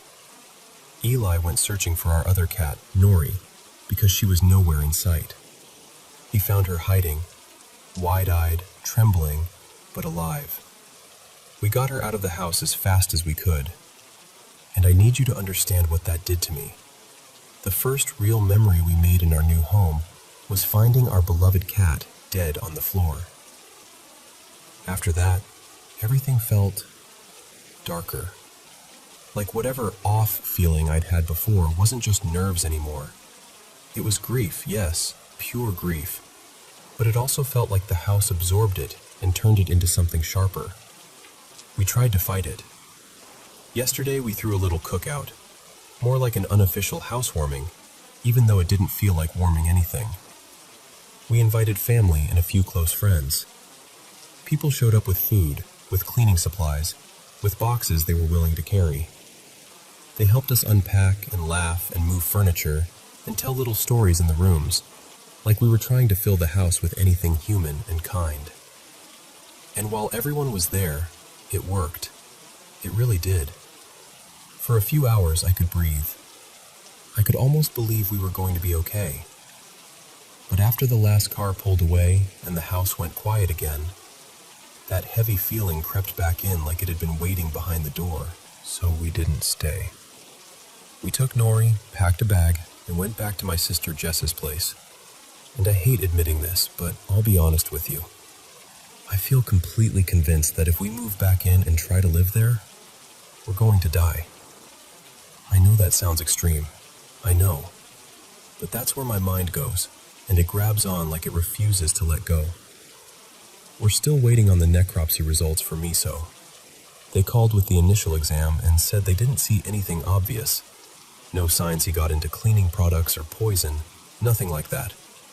They mentioned a couple minor heart abnormalities, but not something that should have taken him so suddenly. Which somehow makes it worse, because I keep searching for a rational, "Oh, that's what it was," explanation to hold on to. And there's another piece I don't talk about much, because it messes with my life when I do. A while back, years ago, I used to hear voices. Intrusive, unwanted, and terrifying in how real they felt. There was one in particular, a woman's voice, and she didn't like my cat. She didn't like him at all. I haven't heard her in a long time, and I don't want to dig into that again, because the last time I did, people treated me like I was a monster or a joke, and it wrecked things for me. But now, standing in that house, after what happened to Miso, I can't stop wondering, what if that's connected? Not in a movie way, not in a ghost story way. More like, what if the place is pressing on the weakest parts of me? What if grief and stress are turning the volume up on everything I've worked so hard to keep quiet? I don't know what I believe right now. I just know I'm scared. And I'm trying to figure out whether this is something outside of me, or something inside of me reacting to a heartbreak that happened in the worst possible place. All I want is to feel safe again. And right now, that house doesn't feel like home. It feels like a warning I can't decode.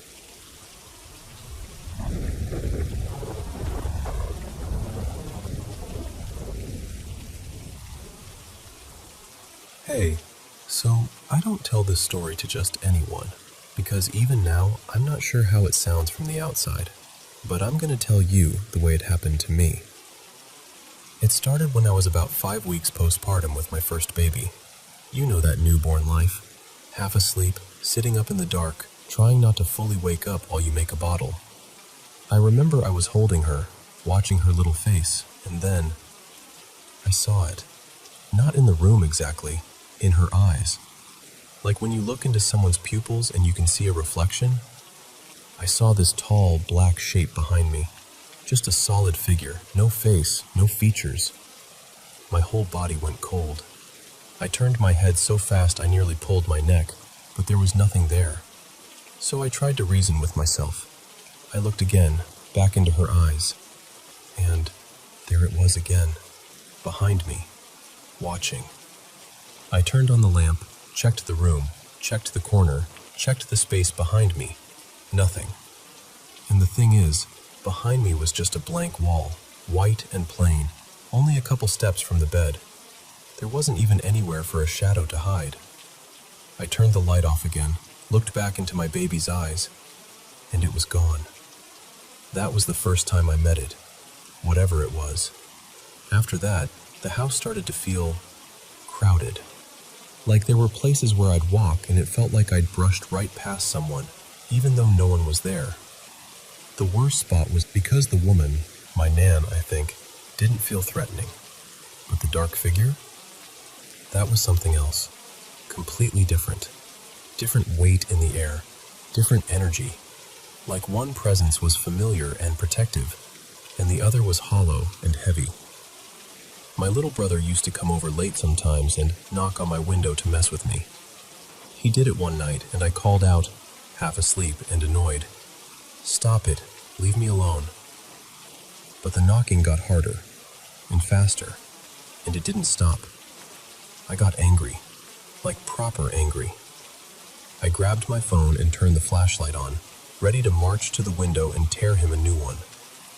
And the second my light hit the room, I saw it, right behind my closed bedroom door, that same tall black shape, just standing there like it had been waiting. I dropped my phone instantly. Of course I did. Like my hands forgot how to work. And at that exact moment, my baby started screaming from dead sleep. Full panic scream, the kind that makes your heart jump into your throat. I was shaking, trying to grab my phone off the floor, and I could still hear knocking while I fumbled. But the second I got the light back on and aimed it toward the door, gone. The knocking stopped, and my baby went quiet again like someone hit a switch. Just asleep. That night I sat up until morning. I didn't even cry. I think I was past crying. I was just trying to understand what was happening. Other things started happening too, smaller, but enough to mess with me. Once I dropped my baby's first little toy, one of those rattly ones with little metal balls inside, and I picked it up, set it on the dresser, and it started spinning. Not wobbling, not rolling, spinning like someone had flicked it. It went around and around way longer than it should have, and when it finally stopped, it was facing directly toward my daughter in her crib. I stared at it for a long time, then I picked it up and threw it out. I couldn't keep it in the house. I didn't even want to look at it again. After a while, it started to feel more physical, like not just a presence, but like something pushing into our space. I told my family I was scared, and they told me something I didn't expect. They said, "Stop feeding it. Stop being afraid. That's what it wants." So I tried. I started talking to my nan, like actually calling to her. I found a photo of her and I faced it toward me and my baby when we slept. And I'm not kidding when I tell you, it was the first time I felt safe in that house. Like the air got lighter. And once I stopped being scared, it felt like it moved. Not disappeared, moved. It started showing up around my mom. I didn't even tell her at first because I was terrified she'd look at me like I'd lost it. But one day, she mentioned things on her own. Feelings, noises, that sense of being watched. And it was like it was bouncing between us for months. Eventually, it faded.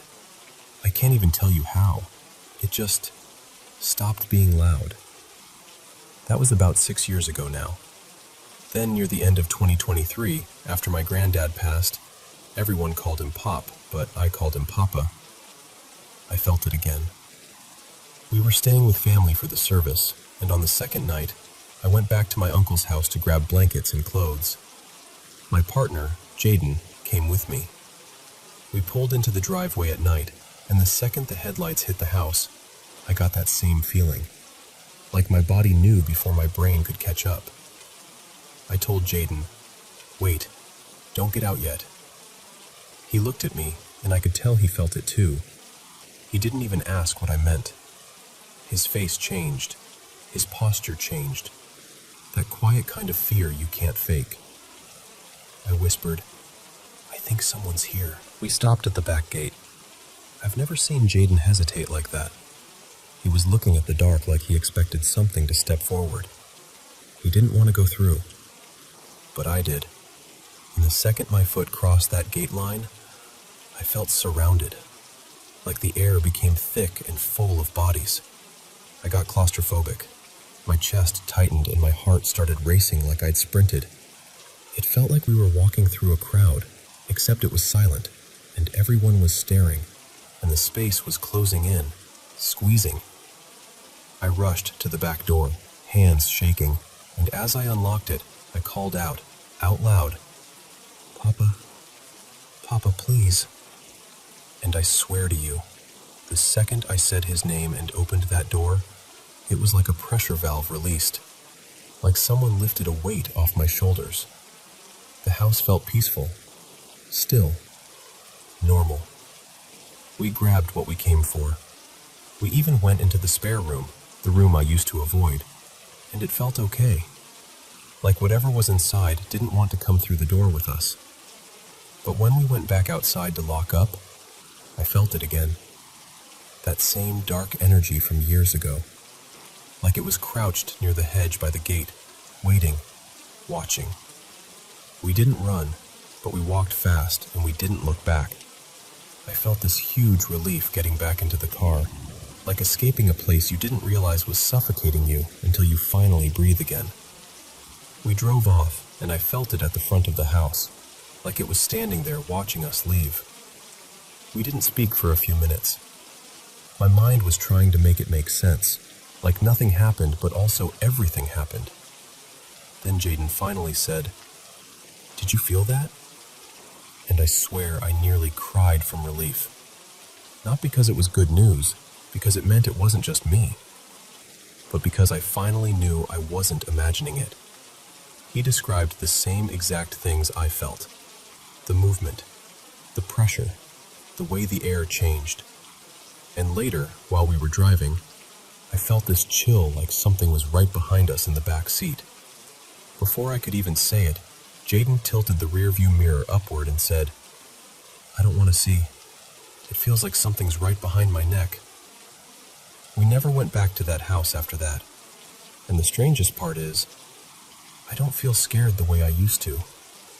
I still feel it sometimes, every now and then, like a shadow in the corner of my life.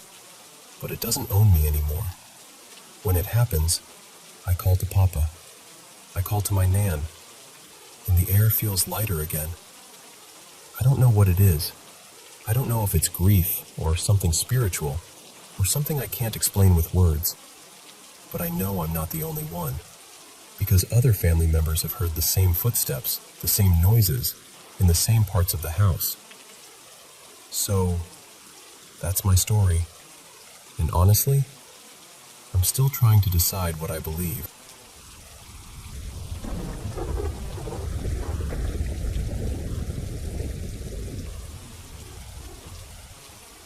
Hey everyone, and welcome back to the Paranormal M channel.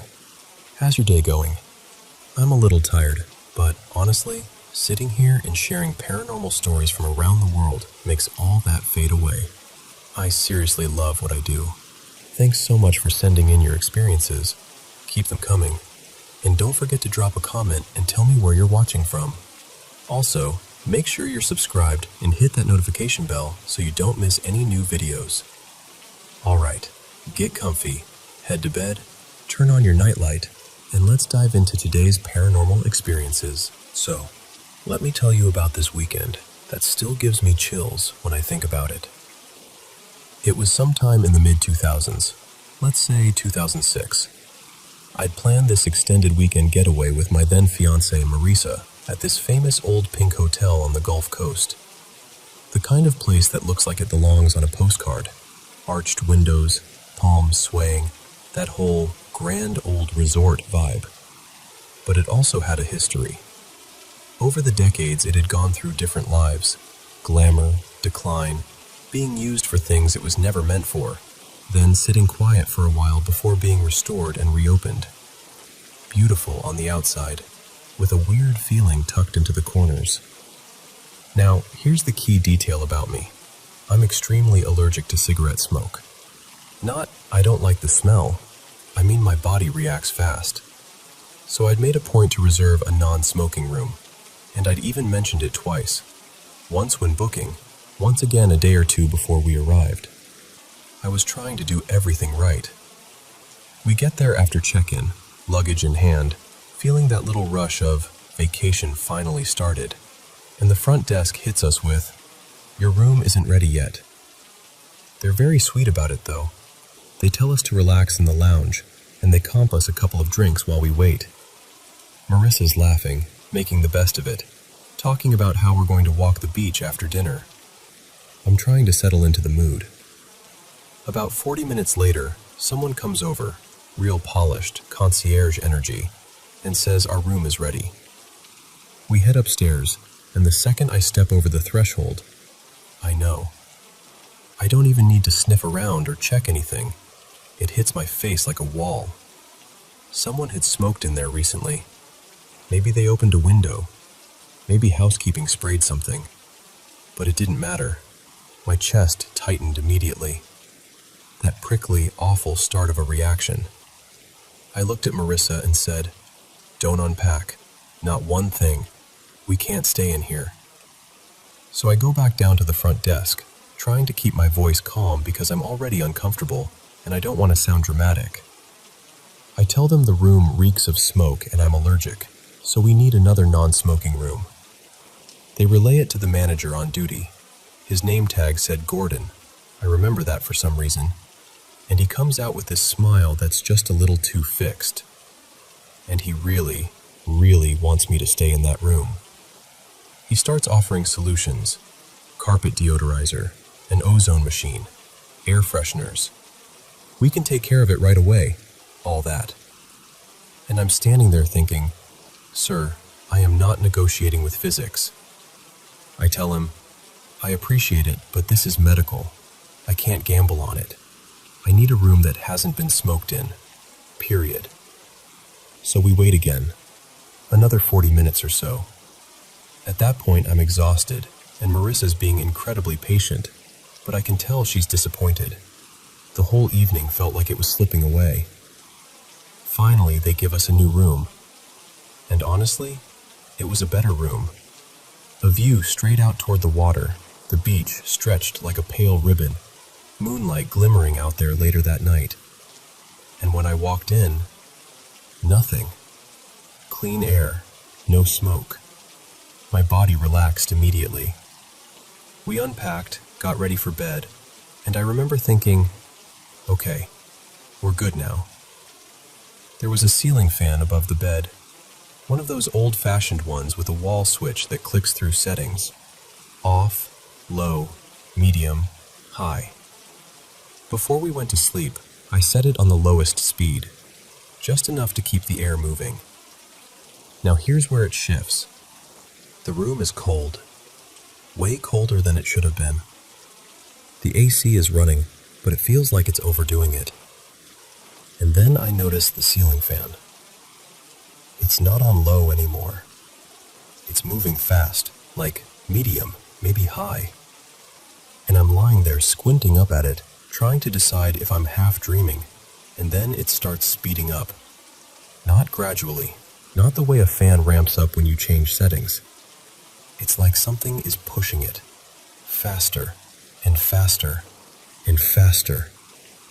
It got so fast it stopped looking like individual blades and started looking like a solid disc. The kind of speed that makes you think, that thing is going to come loose, like it's going to rip out of the ceiling and turn into a flying weapon. Marissa is asleep beside me, totally peaceful, not stirring at all. And I'm just lying there, frozen, watching this fan spin like it's trying to escape the room. Finally, I get out of bed, walk over, and flip the switch to off. The fan doesn't even hesitate. It keeps going, full speed, like I didn't do anything. I remember standing there with my hand still on the switch, flipping it again, off, low, medium, off, like maybe the mechanism was stuck. Nothing. That fan kept running at that same breakneck speed. So I go back to bed, and I don't wake Marissa, because what am I going to say? Hey, the ceiling fan is possessed? I'm trying to be rational, trying to find some logical explanation, but my body is buzzing with fear. And I'll just be honest with you, I started praying. Quietly, not out loud, just in my head, with that very focused, very serious kind of prayer you do when you feel like something is in the room with you. And as I'm praying, the fan starts to slow. Not immediately, but little by little, like whatever momentum it had is being taken away. It's still spinning even though it's switched off, still spinning, but it's slowing down until it looks normal again. At some point, my eyes got heavy and I fell asleep. Morning comes, bright daylight. The room looks harmless, beachy, normal. The fan is completely still. Marissa stretches, smiles, starts chatting about breakfast, and I decide I'm not going to say a word. Not yet. I don't want to freak her out, and I'm still trying to convince myself it was some electrical glitch. So I go into the bathroom to shave. The sink is running, the mirror is fogging a little, and I'm halfway through scraping my jaw when I hear it. A voice. Not muffled conversation, not TV noise, not something from the hallway. A voice, right on the other side of the bathroom wall, loud and sharp, like someone shouting from inches away. "Get me out of here!" I stopped shaving instantly, just froze with the razor in my hand. And it wasn't one of those moments where you wonder if you imagined it. It was clear, commanding, desperate. I stepped back, listened, waited for anything else. Footsteps, another voice, a door, anything that would make it make sense. Nothing. Later, after we'd left the room, I checked the layout. I wanted it to be another guest's bathroom on the other side, someone messing around, someone yelling at a friend. But there wasn't another room there. Not one that backed up to that wall the way it should have if that voice came from next door. And I didn't tell Marissa. Not that day, anyway. I just carried it with me, this strange, cold little knot of knowing. Like for one night, in a place that wore beauty like a costume, something unseen decided to remind me it was still there.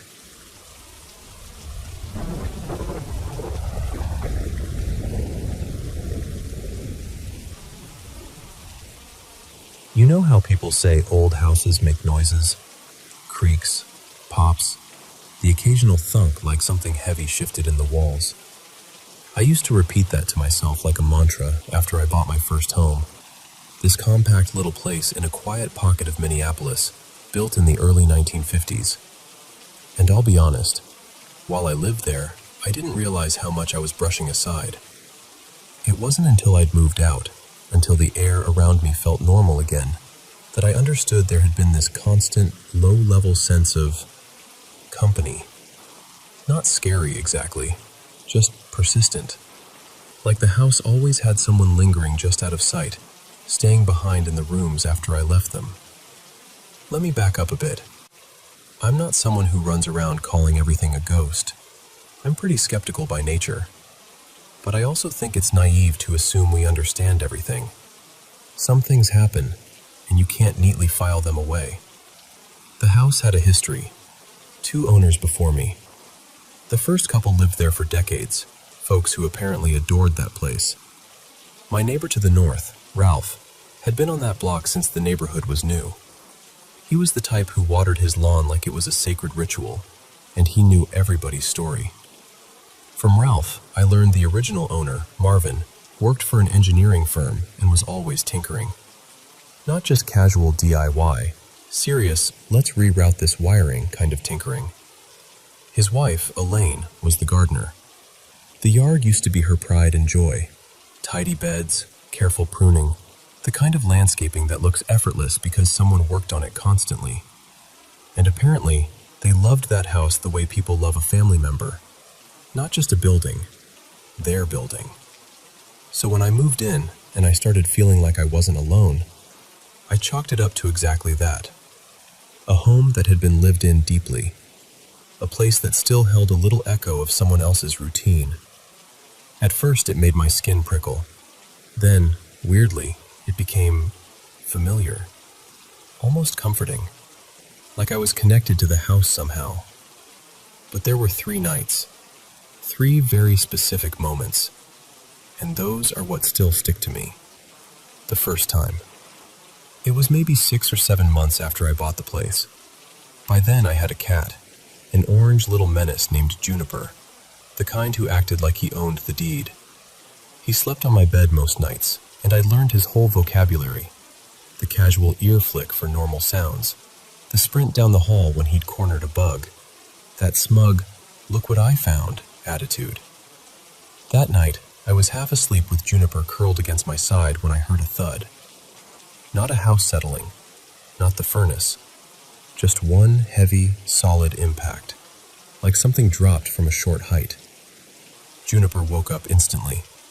He stood at the foot of the bed, rigid, ears forward, staring at the bedroom door like it had offended him personally. We waited. I tried to convince myself it was nothing. And then, thud, again.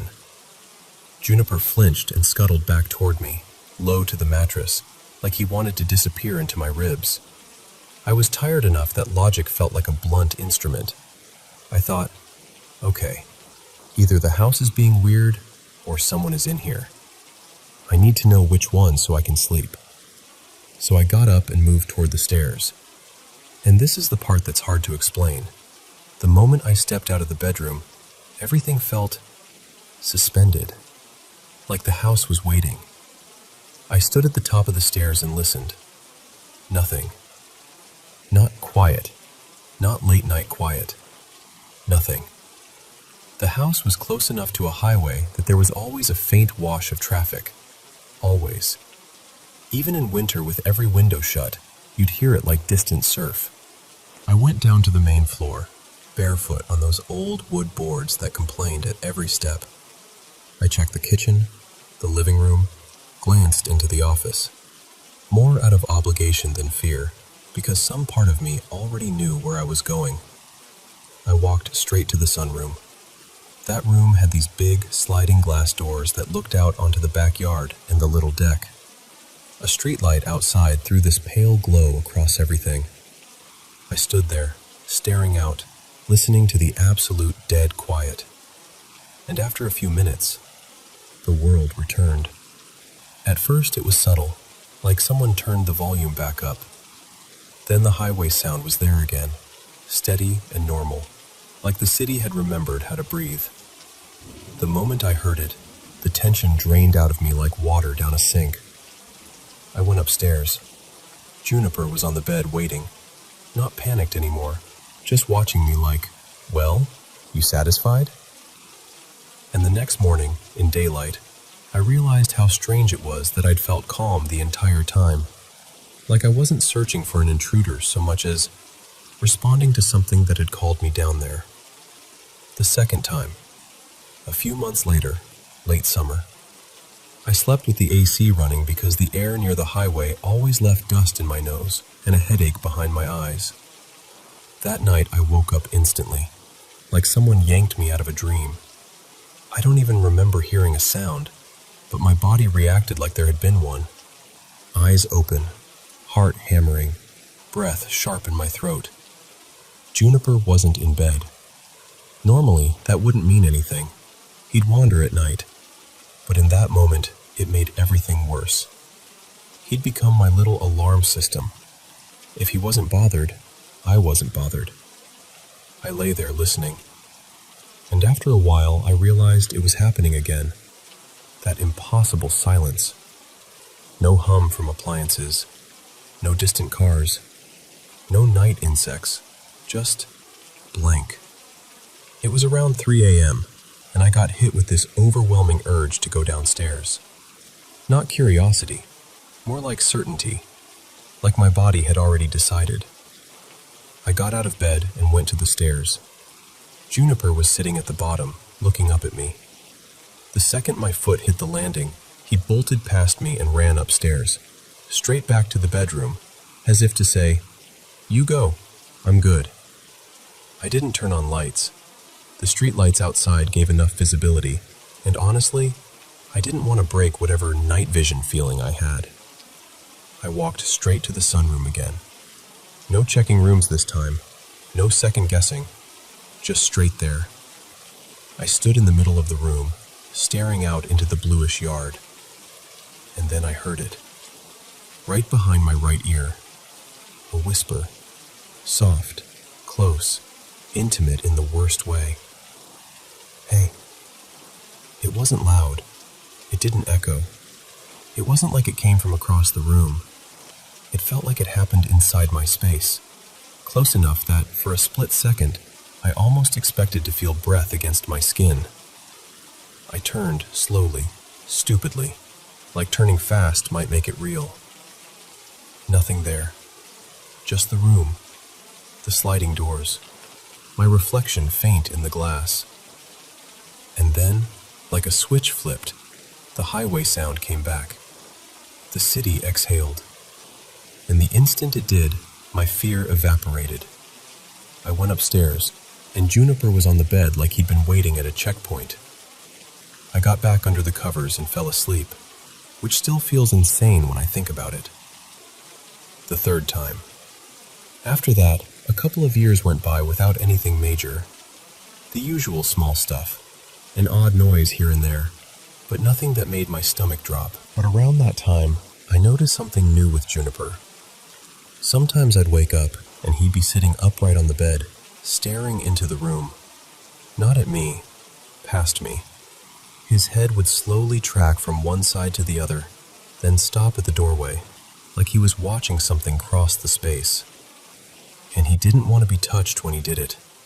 No purring, no leaning into scratches, just focused, alert, uncomfortable. It happened a handful of times, always late, always in the upstairs bedroom. And then came the last night. It was between 2 and 3 a.m. when I snapped awake. This time there was no thud, no slow buildup, just a whisper so close it felt like someone leaned over my face, and it said my name. Elliot. Not shouted, not spoken normally, whispered like a secret. Juniper launched off the bed and dove into the closet, which was where he always hid when strangers came over. He didn't just run, he vanished, like pure instinct had taken over. My face tingled. That sounds dramatic, but it was this unmistakable sensation, like warm breath had brushed the skin between my nose and my mouth. And I just lay there, wide awake, frozen, listening. And again, the silence. No highway, no wind, no furnace, nothing. And while I lay there, my whole body had this animal certainty that I was being watched, that if I moved, if I even rolled over, I'd be acknowledging something I didn't want to acknowledge. So I stayed perfectly still for what felt like forever. Eventually, the world came back online. The distant rush of traffic returned, a normal creak somewhere in the house, the small, ordinary noises of life.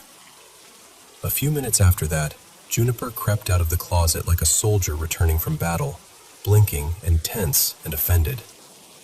But I didn't go back to sleep. I was in that house maybe another year after that, and nothing like it happened again. Not once. I even had a friend stay with me for a while not long after, so I was rarely alone. And maybe that changed something. Maybe it didn't. I've tried to find logical explanations. HVAC quirks, half-dream states, the way silence can play tricks on your perception. And sure, maybe it was any of that. But here's the thing. Nothing like that ever happened before that house, and nothing like it has happened since. So all I can really tell you is what it felt like. It felt like the house had a presence.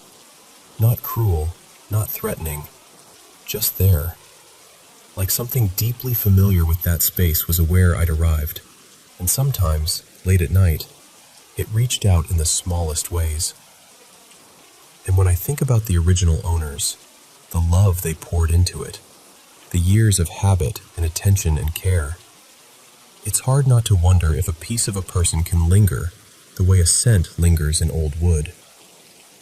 Old houses do have lives of their own, and sometimes, when someone loves a place enough, it might not let them go completely.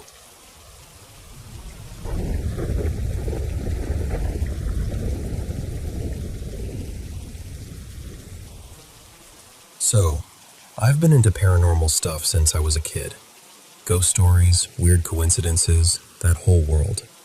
And honestly, in all those years, I've only had maybe a couple moments that might have been something.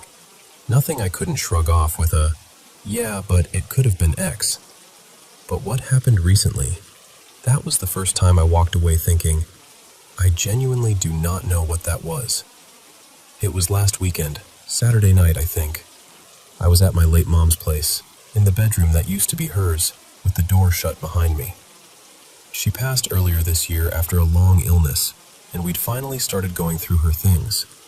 The slow, careful kind of sorting where you'll find a sock and suddenly you're holding back tears because it smells like her laundry detergent. Anyway, I was alone in her room, going through this tall cabinet, pulling out papers, old scarves, random little boxes of important things. My partner, Mara, was in the apartment too, but not near me. She had the kids, Luca and Nina, out in the back area, messing around with some plants and a small cleanup project. And while I'm leaning into the cabinet, I hear it. A dull thump. Not a knock, not a tap. A thump, like someone gently but firmly bumped the door with a knuckle, or even a single finger. Then a pause. Then another thump. Then another, irregular, spaced out, almost like whoever was doing it wasn't trying to communicate, just doing it. At first I ignored it. I thought, it's probably the kids being weird. You know how kids will just randomly knock on doors for no reason and then sprint away laughing like gremlins? But it kept happening. So I stepped closer to the door and listened. The sound was definitely right there, right on the other side of it. Another thump, then a quiet beat, then two more. And then, this is the part that makes my stomach tighten even now, I pressed my palm flat against the door. Another thump landed, and I felt it. Not just the sound, the vibration. A very specific, localized little jolt through the wood, like something had made contact directly with the surface. It wasn't the building settling. It wasn't a rumble. It wasn't a distant bump from another room. It was on the door, right under my hand. At that point, I was sure it was one of the kids. So I opened the door, fully expecting to catch Luca or Nina mid-giggle. And there was nobody there. Just a dark, empty hallway. No footsteps, no movement, no oops, nothing. I stepped out immediately, kind of half laughing because I didn't want to feel as unsettled as I suddenly did, and I called out, "Okay, who's messing with me?" I walked across to where Mara and the kids were, and they were all together like they'd been there the whole time. Busy, hands dirty, mid-task, not even remotely in prank mode. And there's something you can just tell as a parent, right? When a kid's guilty, you can practically smell it. They weren't guilty. They weren't even confused. And the timing made it worse. Because from the moment I heard the last thump to the moment I pulled my hand away and turned the handle, it was basically 1 or 2 seconds.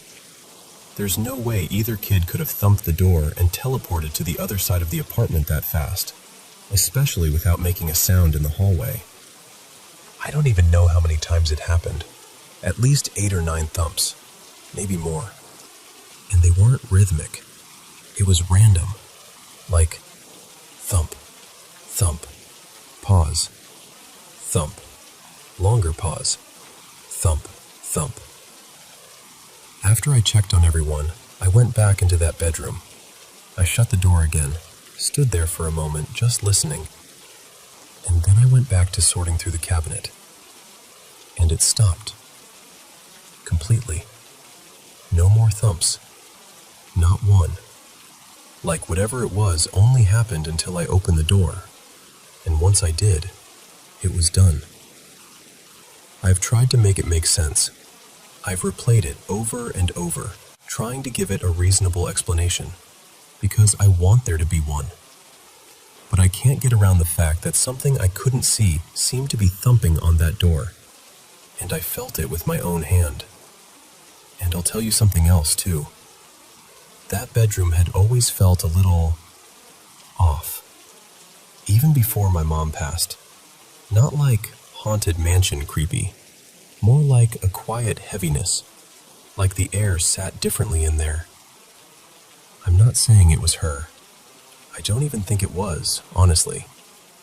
But something about that room has never felt completely comfortable. I know it's not the most dramatic paranormal story. No floating objects, no cold hands grabbing ankles, no shadow figure in the corner. But to me, it's one of the strangest things that's ever happened. Because I still don't have an explanation. And I swear to you, I would love to have one.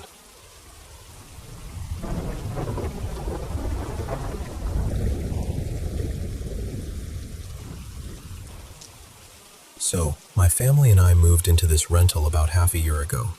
an old 2-unit place built sometime around 1912. We're on the top floor, and the whole house sits in this quiet little historic Midwest town where everything looks like it has a story. What's wild is, it's only a short drive, like 5 minutes, from the street where my grandma grew up. So it already feels kind of layered, you know? Like the past isn't far away here.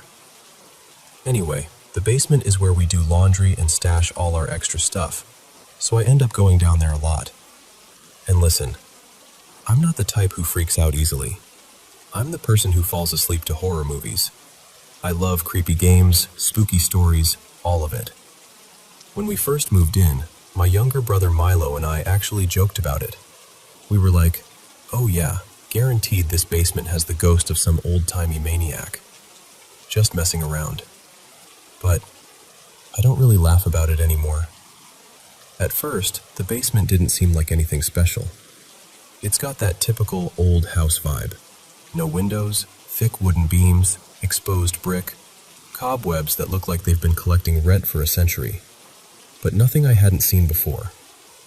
In our last place, my bedroom was literally in a basement, though to be fair, it was finished and bright and totally modern. This one is the complete opposite. This one feels like the house is holding its breath down there. The basement is split into 2 halves too. The neighbors have the right side, and we've got the left. Our part is basically a long, narrow stretch, like a hallway that goes on a little too far. The washer and dryer sit along the wall, and then, at the very back, there's this door. And I know how dramatic that sounds. There's this door. But it's not a normal door. It's a rough wooden door, like someone slapped it together quickly. And the beams around it have these long nails sticking out, way longer than they need to be, like teeth. The first time I noticed them, I remember thinking, that can't be safe. Like, who does that? Who leaves nails like that? It looks less like construction and more like a warning.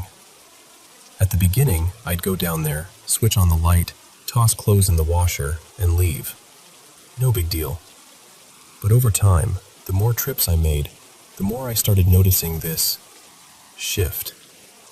It's hard to explain without sounding strange, but the energy down there feels wrong. Not, ooh, spooky basement wrong. More like emotionally wrong. Like the air itself is heavy. And I'm someone who picks up on that kind of thing. I've always been sensitive. I believe places can hold on to feelings the way fabric holds on to smoke.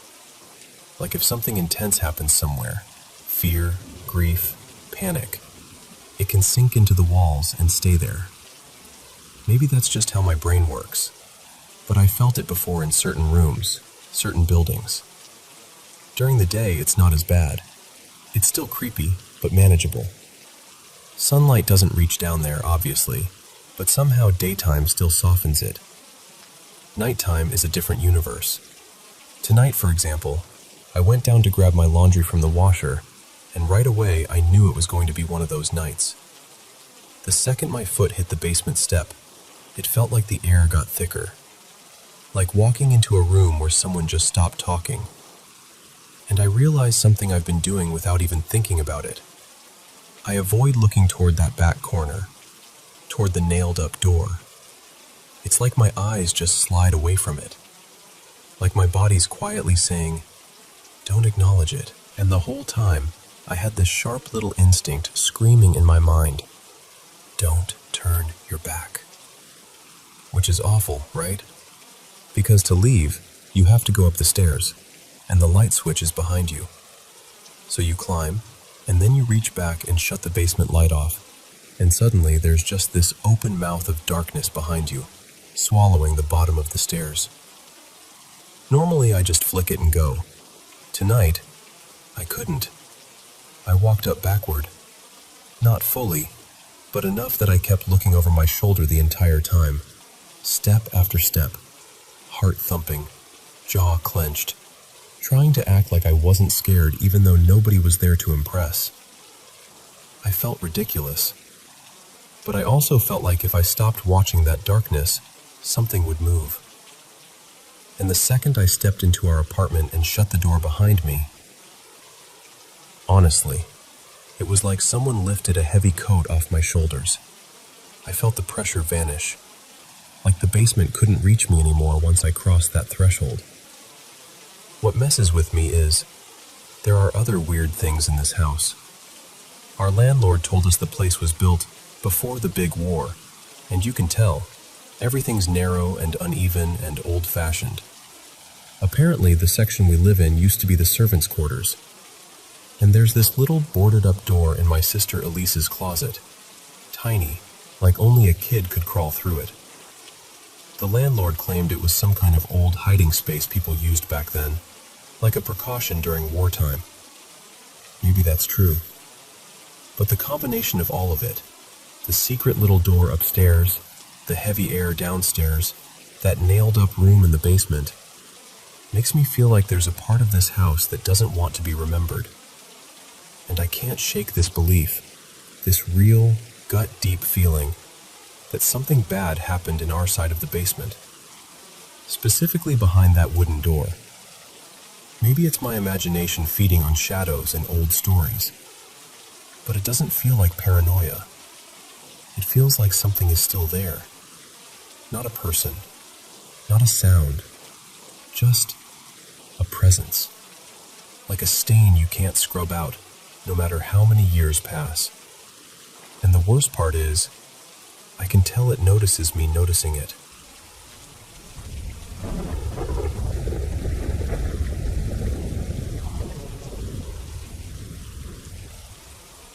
Okay, so I'm going to take you back to one of those childhood nights that gets stuck in your brain like a splinter. Sharp, tiny, and impossible to ignore. It was summer of 2002, and I remember the timing so clearly because it was the same night my favorite new cartoon had just premiered on TV. I was 8, which meant two things. Everything felt like a big deal, and staying up late was basically a sacred event. So I had a sleepover at my best friend Mia's house, at her mom's place. Mia was the kind of friend you could be weird with without feeling weird, you know? We camped out right in the living room so we could keep the TV on while we drifted off. I was obsessed with this sci-fi movie at the time, Treasure Planet, and I was trying so hard to convince Mia it was the greatest thing ever made. Like, I was doing the whole, no, wait, watch this part, every 5 minutes. Anyway, we eventually conked out on the floor with blankets and pillows, the TV glow fading into that fuzzy half-sleep. And then, something woke us up. It had to be around 3 a.m, because it felt like the dead center of the night, when houses make creaks and the world is too quiet. But it wasn't a creak that woke us. It was the indoor wind chimes. Not gently tinkling, like they were going nuts. Clattering like there were actual gusts of wind rushing through the house, like someone had opened every window at once. And at the exact same time, from outside, right near the front yard, it sounded like a full-blown animal brawl. Not just one stray cat yowling, more like a whole swarm of them, snarling and screaming and tumbling over each other. Mia and I sat straight up, wide-eyed, frozen. You know that kind of fear where you don't even talk at first because you're waiting to hear if it gets worse? And being 8-year-olds with zero bravery and too much imagination, we decided, nope, absolutely not. We're telling your mom. So we tiptoed down the hall, clinging to each other, and we went to the bedroom where her mom and her older sister, she was maybe 13, had gone to sleep. Mia opened the door, and this part still makes my stomach drop when I picture it. The bed was there, the blankets were there, but they weren't. It wasn't like they were just turned over or tucked into the corner. It was like no one had even been in it. The room felt wrong, empty in a way that didn't make sense. Mia, trying to be brave, climbed onto the mattress and goes, hello? Why is no one in here? So for a second we assumed, okay, maybe they moved to another room. There were a couple other bedrooms. We checked. One room, empty. Another, empty. And then the panic kicked in. Because it's one thing for a bed to be empty. But it's another thing for a whole house to be empty when you know people are supposed to be there. We started flipping on lights, every single one. That bright, harsh light that makes nighttime feel even stranger. We looked in the kitchen, the bathroom, the laundry area, anywhere a grown-up might go if they couldn't sleep. Nothing. And the logical part of my kid brain started making a checklist even though I didn't have words for it. The front door was locked, the back door was locked, the keys were still on the hook, and her mom's car was in the driveway.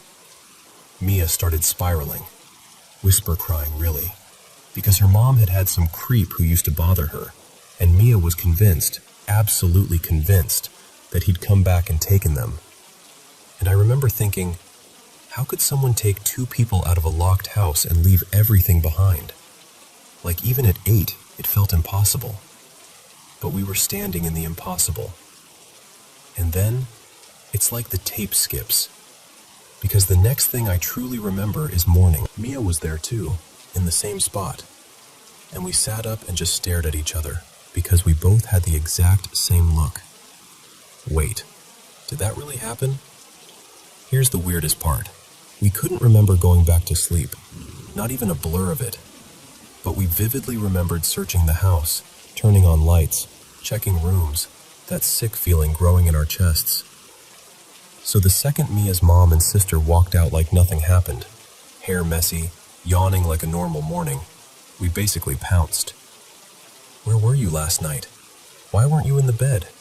Did you leave the house? Were you outside? And bless her, Mia's mom didn't laugh at us. She didn't do the whole "you were dreaming" thing right away. She actually paused and listened, like she could tell we weren't just making up a spooky story for attention. She said she didn't remember getting up in the night, but she also didn't act like we were lying. More like she found it unsettling too, in that quiet adult way where they don't want to scare you more. What's wild is that Mia's mom still brings it up sometimes, like she remembers enough details to validate that something strange happened. But Mia eventually forgot. Like totally. Like it got erased from her brain. And that bothers me more than the wind chimes, honestly.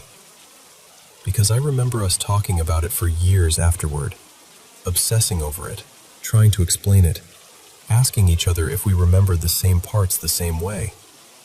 And now, when I mention it, she looks at me like I'm describing a movie she never saw. Most people I tell are polite but dismissive. My partner's explanation is the obvious one. Dream, sleep paralysis, kids hyping each other up. And look, I can accept that as a possibility. But it doesn't quite fit, because two kids remembered the same sequence, the same panic, the same empty rooms. So I still think about it, and I've been told, ask her mom and sister if they remember. And I probably will someday. I just haven't yet, because life has been heavy for them lately, and it feels wrong to drop a ghost story on top of real problems.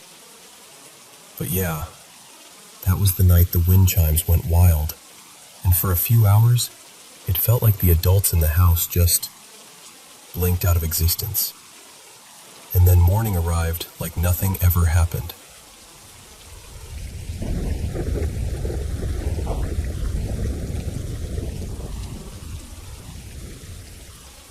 So, this is one of those stories that still makes my throat tighten a little when I tell it. Back when I was 19, this was around 2014, I went on a scuba trip with my parents to Jamaica. We weren't exactly rolling in money, but my mom worked in travel, so she had this magic ability to make things happen. She managed to get us into this gorgeous old-school resort, one of those places with history baked into the walls, where you can almost feel the decades of famous guests in whispered conversations. It had that soft, candlelit vibe at night, little garden paths, flowers everywhere. Quiet, private, like the world got turned down to a hush.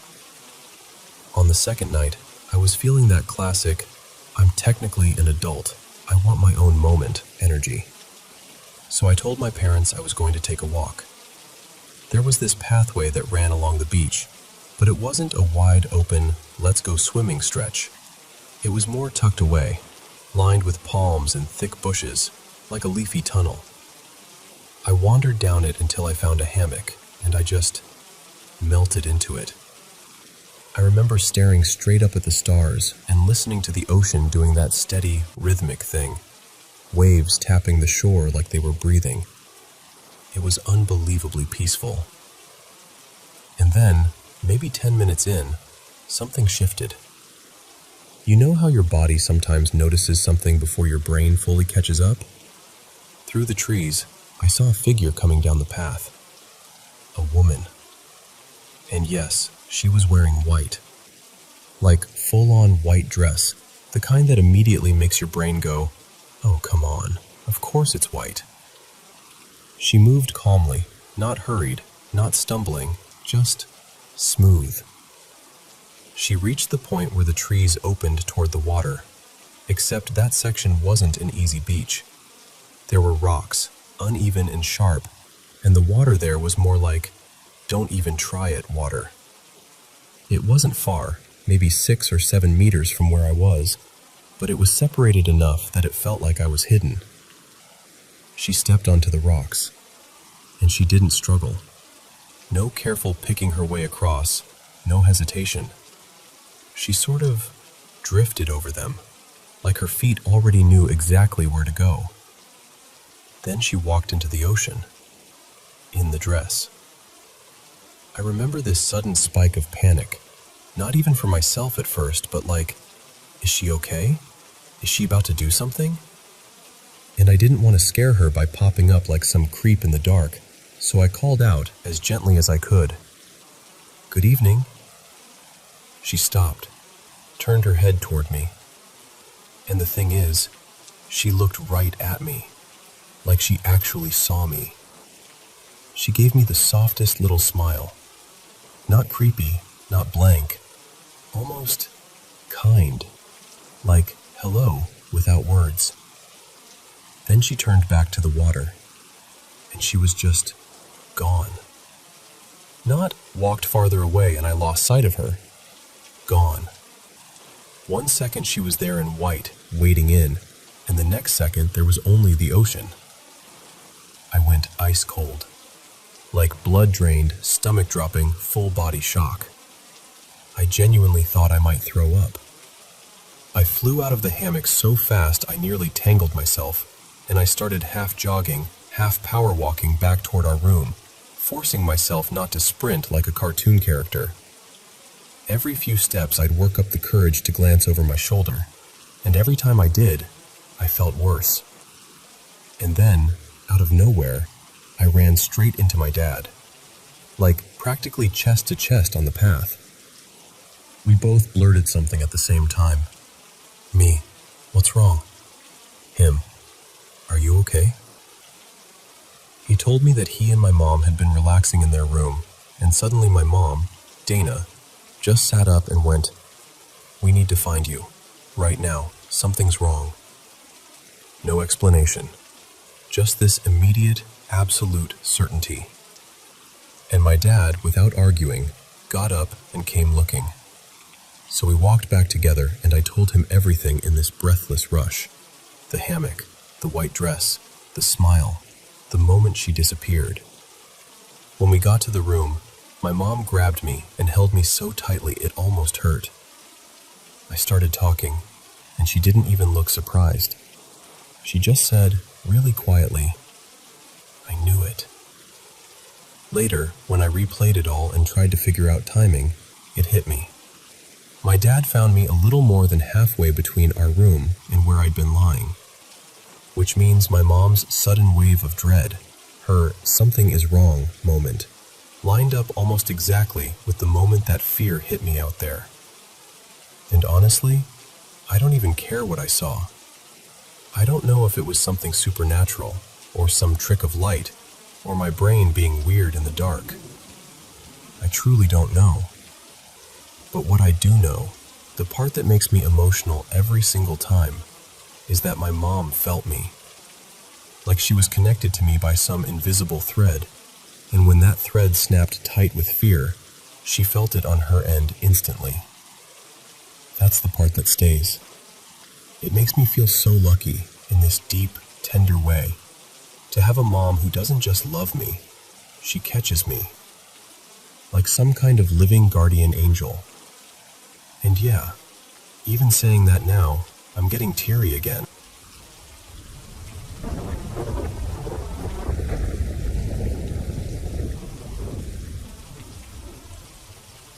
So, let me tell you something that's been seriously messing with my head.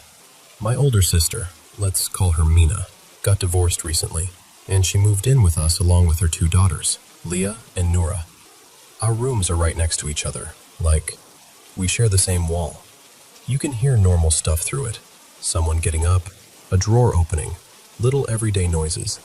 Except this isn't every day. One morning, Mina and the girls cornered me in the kitchen like they'd caught me in some kind of lie. They were like, "We heard you laughing last night. Weren't you the one saying you were exhausted and dying to sleep?" And I just blinked at them. Because I genuinely didn't know what they were talking about. I said, "What?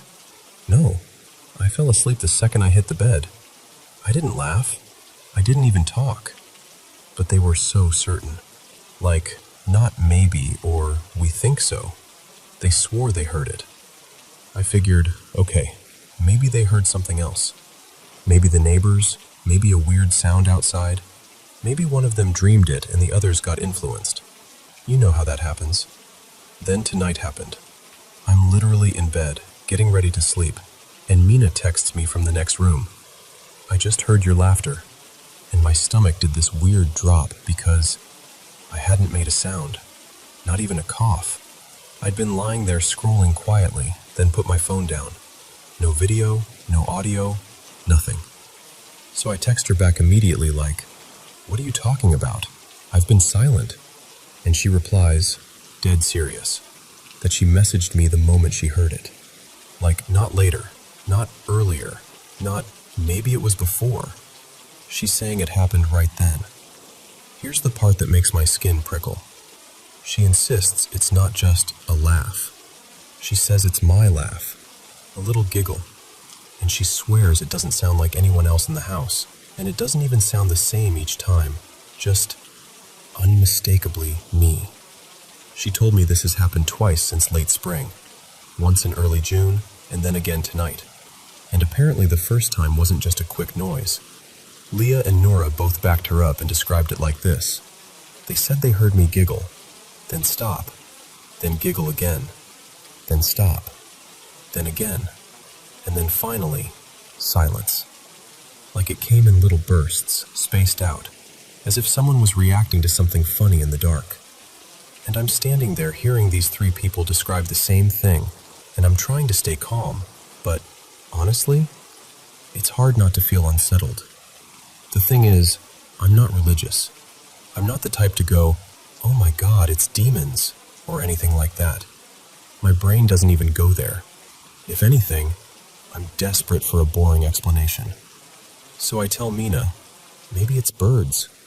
Because where I live, there are these seabirds that sometimes make this eerie sound, like a choked up cackle. If you're half asleep and you hear it through a wall, I could see how your brain might label it as laughter. But she immediately shuts that down. "No," she says, "it's your voice." And then she adds one detail that makes it even weirder. For about a year, I wasn't even here. I was stationed far away, hundreds of kilometers from home, living around other people constantly, sleeping in shared spaces, the whole thing. And not once, not even once, did anyone ever tell me I talked in my sleep, or laughed, or made strange noises at night. Mina said while I was gone, this never happened. Not a single time. According to her, the giggling only started after I came back. And I'll be honest with you, even when I tell myself there has to be a logical reason, it's hard to fall asleep quickly after that.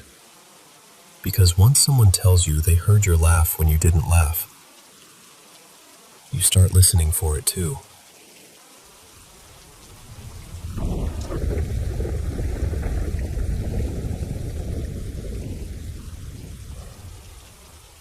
So we'd just gotten back from a week in Miami, rolled in late Sunday night. And you know that specific kind of tired that hits after travel? The kind where your body's home but your brain is still halfway on vacation. My wife, Jenna, was completely wiped. By about 9 p.m., she was already out cold. I wasn't quite there yet, so I stayed up scrolling and decompressing until around 11. Our bedroom setup is a little maze-like. The bedroom connects to the bathroom, and off the bathroom there's this small reading nook we turned into a workout corner. That's where the treadmill lives. The treadmill faces the window, and it has this big screen built into it, like a little TV. Even when it's not running, the screen stays on in this dim standby mode, so there's always this faint rectangle of light floating in the dark. Anyway, I head into the bathroom and flip on the main light. From where I'm standing, I can see straight into the treadmill nook, maybe 20 feet away. And right away, I notice something off. That dim rectangle of the treadmill screen is partially blocked in the lower corner by something round. Not shaped like a person, not like a hand, nothing detailed.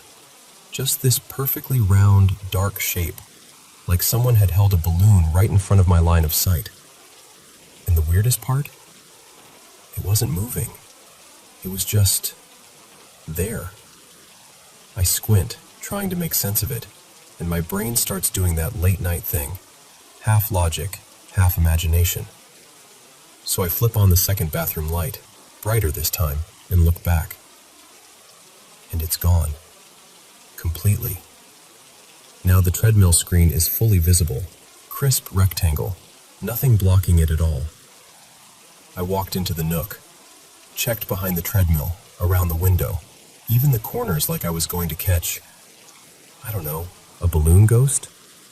Obviously there was nothing. No object, no shadow source I could figure out, no explanation that felt satisfying. But here's the thing. I didn't feel scared. Not dread, not panic. More like mild confusion. Like, okay, that was strange. And then my tired brain just tried to file it away. So I brush my teeth, shut everything down, and crawl into bed. About half an hour later, I'm finally ready to sleep. I set my phone on the nightstand, roll onto my side, and immediately, Jenna bolts upright like she'd been launched. She lets out this sharp cry in the dark and scrambles straight into me, shaking, babbling, clinging to my shirt like she's trying to climb into my ribcage. And she keeps whisper yelling, "There's a bear. There's a bear in the room." A bear. At that exact moment, all the calm I'd had earlier evaporated. Because now I'm thinking, wait, did I actually see something? Is someone in the house? My brain instantly connects the round shape I saw to her absolute certainty, and suddenly I'm wide awake. I grab my phone flashlight and sweep it across the room, fast. Corners, closet, the bathroom doorway, under the chairs. Nothing. No movement, no sound, no anything. Jenna, still breathing like she just ran a sprint, even gets up and checks under the bed herself, like she's not going to rest until she proves it's empty. We do a full little inspection, and of course, there's nothing there. Eventually, we calm down. She's still shaken, but exhausted. We both manage to fall asleep. The next day, we talk about it in the light, trying to make it make sense. Jenna tells me she saw a black bear, solid, unmistakable, walking toward her side of the bed.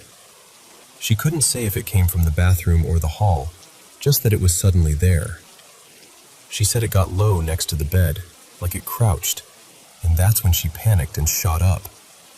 And then, gone. And honestly, I don't know what to make of it. Part of me thinks it could be pure timing. Sleep deprivation, travel fatigue, brains misfiring in the dark. Another part of me can't shake how oddly aligned it was.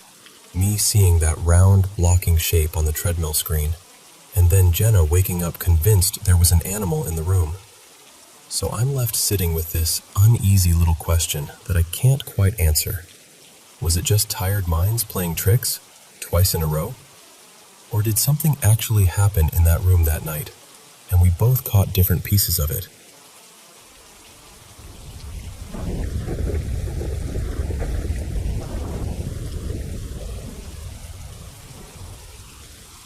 So, what I'm about to tell you happened a long time ago. And then, weirdly enough, it came back again just recently. I grew up visiting my parents' place way up in the mountains, the kind of place that feels like it's been forgotten by the modern world. Their cabin and little farm sit miles from anything you'd call a neighborhood, maybe 5 kilometers to the closest neighbors, and the nearest small town is close to 2 hours away if the roads behave. For most of my childhood, there was no cell service, no electricity, no internet, nothing. At night in the 90s, if you wanted news, you'd hold your breath and fiddle with the radio until a station barely came through, and even that felt like a miracle. Only in the last few years did things change, first with solar panels, and later, satellite internet. But for the most part, that land stayed the same, quiet, wild, and honestly, a little watchful. Near the house, there's this enormous slab of rock, like a giant boulder that decided to settle in for good. It has 2 little cave-like hollows in it, and a river runs close by. The strangest part is how the water cuts under the rock in one section, like it's slipping beneath it to keep a secret. And that's where the music comes in. When I was about 6, my older brother Mateo and my sister Lena swore something happened one evening around dusk, maybe 7 p.m., when the sky was turning dark blue and the first cold of night was sliding in. They said music started playing from inside the rock. Not faint, not maybe I imagined it, not something you'd mistake for wind. They described it like a whole group of instruments, strings, pipes, even something that sounded like a drum, playing this old folk-style tune. Clear as if someone had set up musicians inside the stone itself. My mom, Elena, said everyone just froze.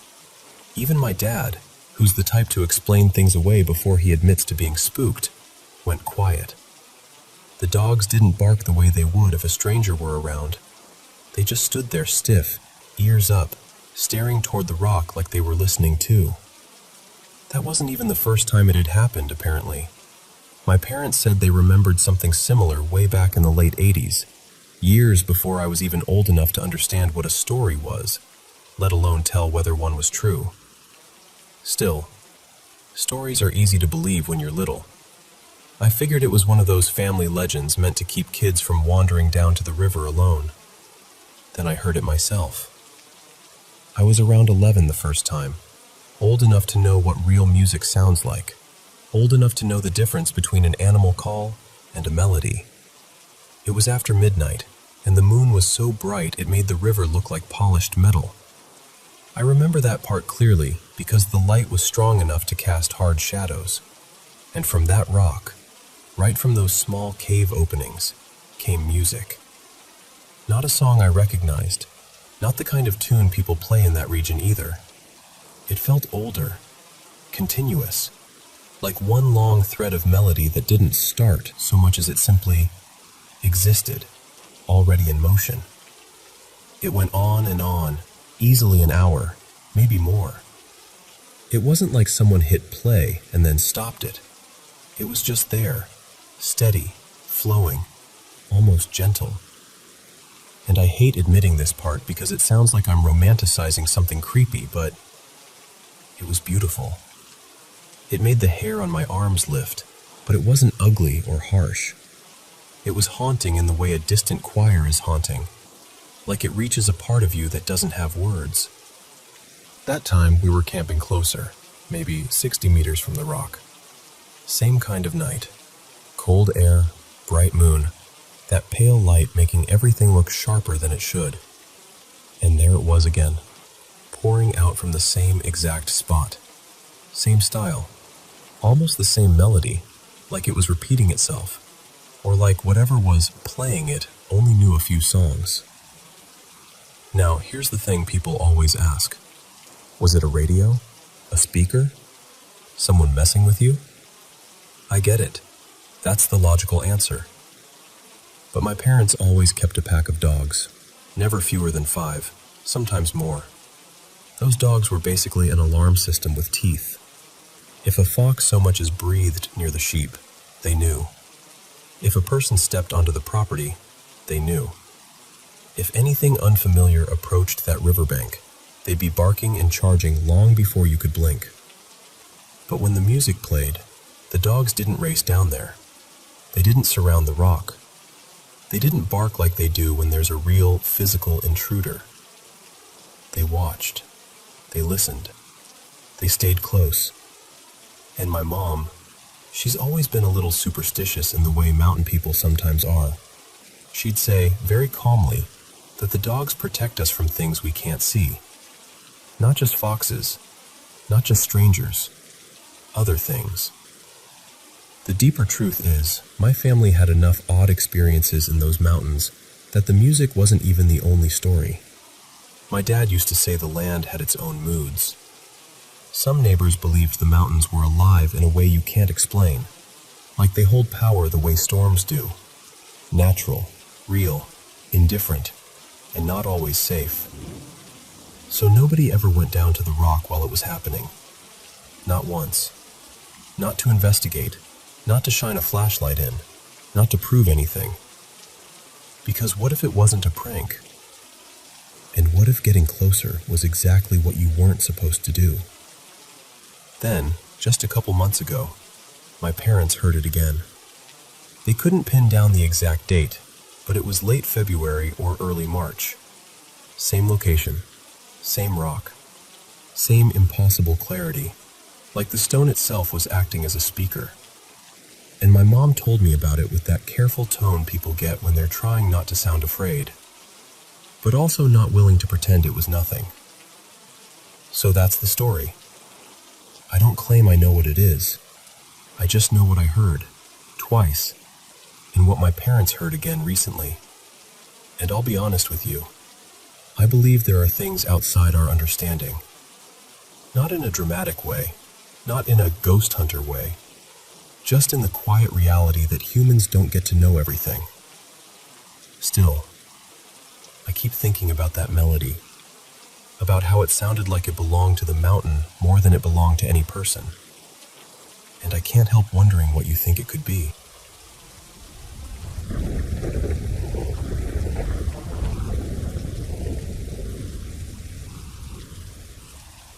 Hey, so I should probably start by admitting I'm not some hardcore paranormal person.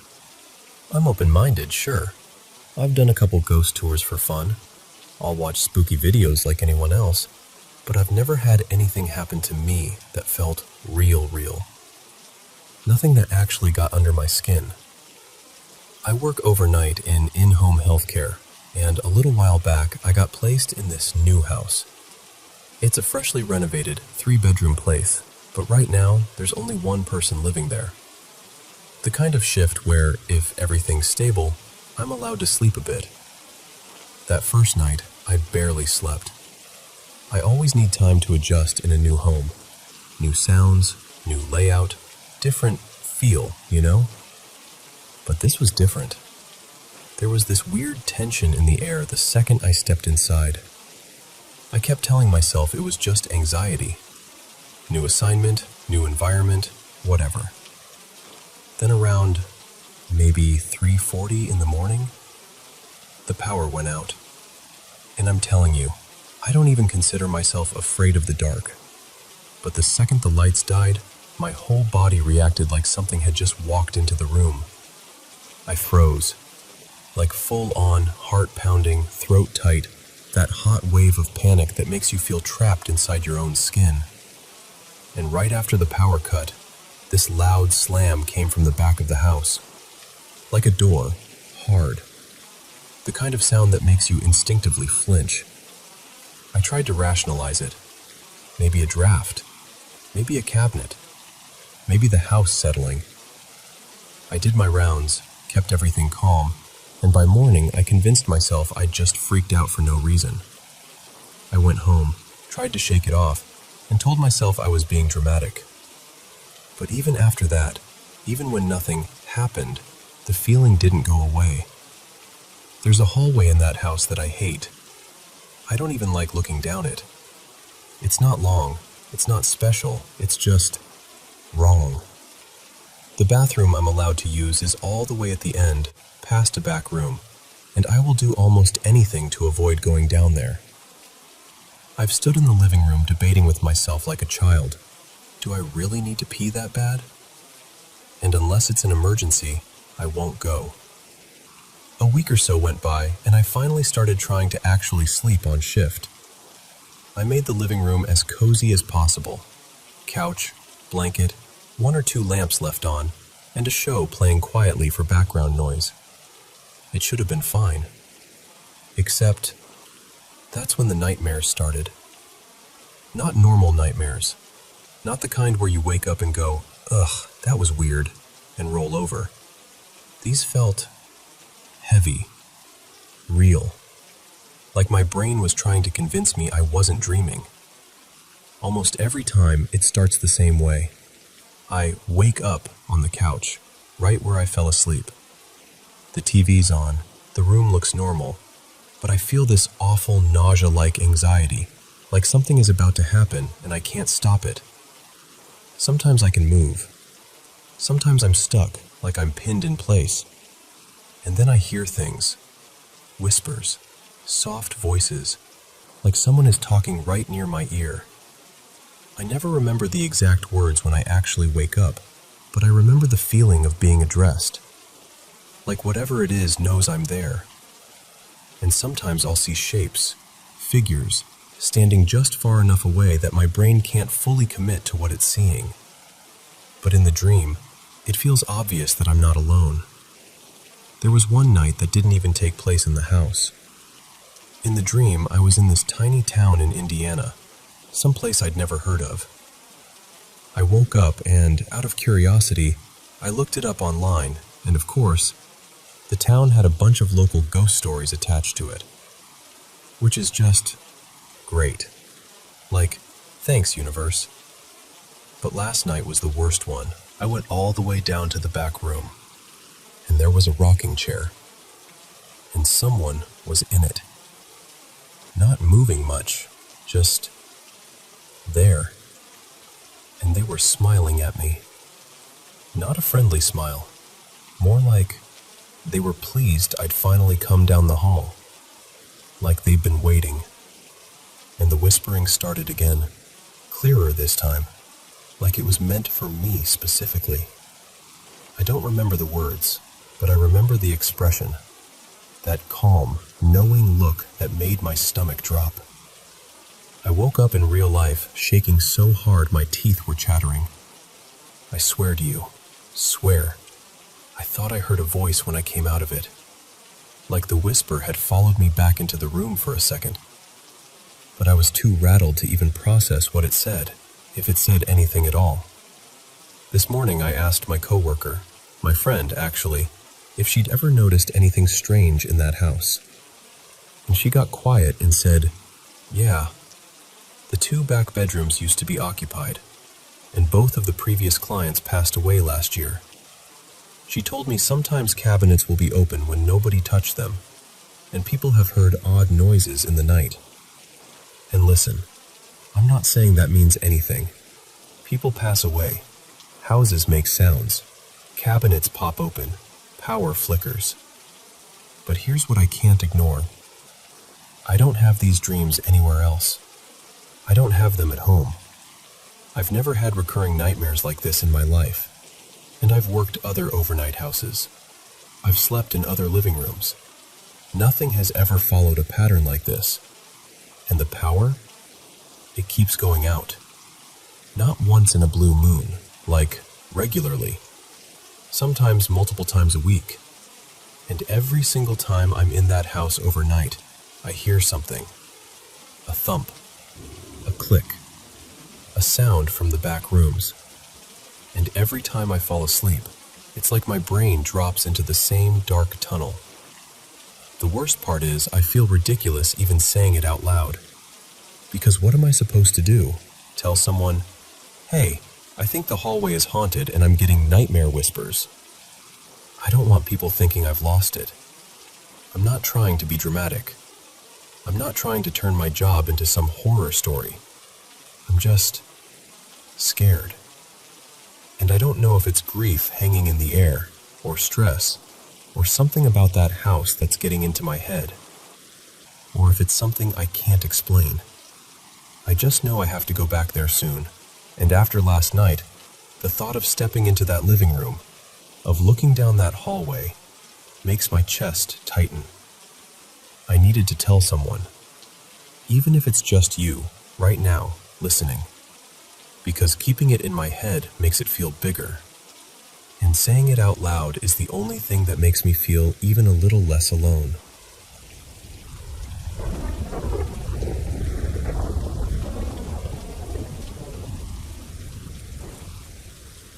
So, I've been with my partner Eli for almost 8 years now.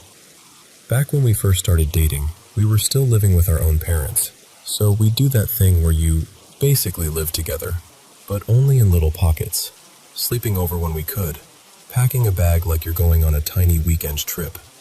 Eli's parents are divorced, which meant sometimes we'd end up staying at his dad's place for a few nights at a time. The thing is, the first time I stayed there, Eli didn't warn me about anything. No, hey, by the way, this house is weird. No stories, nothing. And I remember thinking, okay, great. Normal place, normal nights. Except, within the first week, I started noticing things that were hard to explain without sounding dramatic. Upstairs, there were a couple of corners that didn't just look shadowy. They looked wrong. Like the darkness wasn't a lack of light. It was thicker. Like the space went deeper than the wall should allow. Almost like your eyes couldn't measure it properly. And outside, this is such a specific detail, but it stuck with me. There was this narrow path behind the house that ran past the kitchen. There was no rule about it. No fence, no sign, nothing.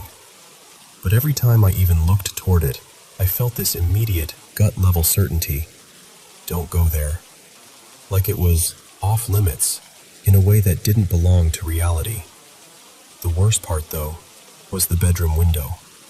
During the day, it was just a window. At night, I couldn't stand the idea of looking out of it. I'd catch myself turning my head away before I even realized I was doing it, like my body was trying to protect me from something my brain hadn't agreed was real. After a few days of feeling quietly on edge, I finally said something to Eli.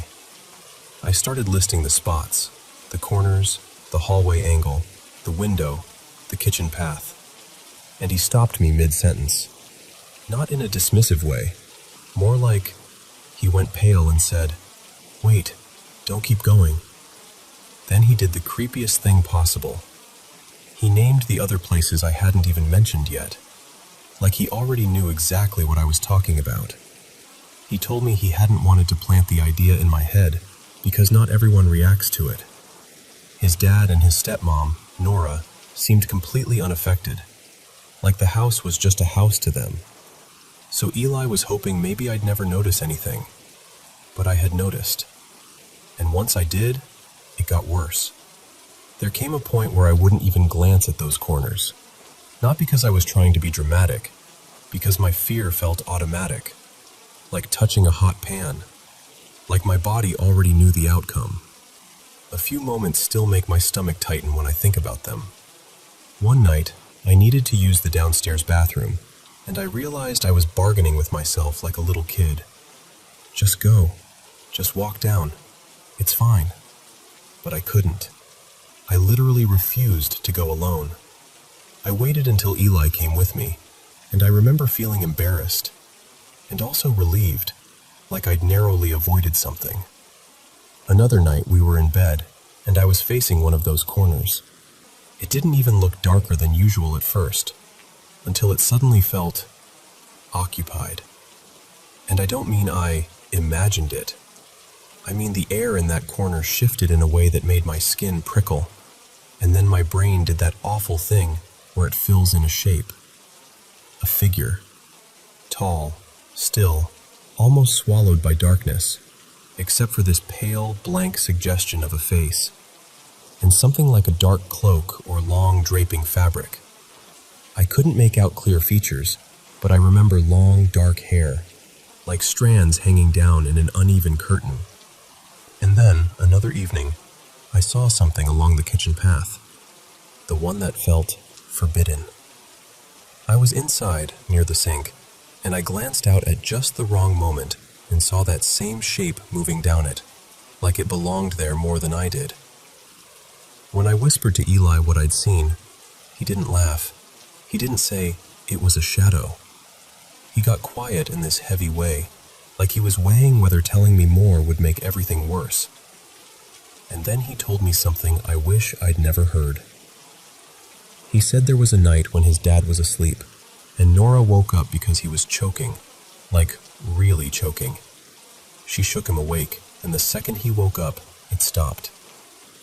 His dad told them he'd been dreaming that something, some kind of monster, that was the word he used, was strangling him. And even after that, his dad still insisted he didn't believe in anything paranormal. Like he could admit the experience happened, but refused to give it a category.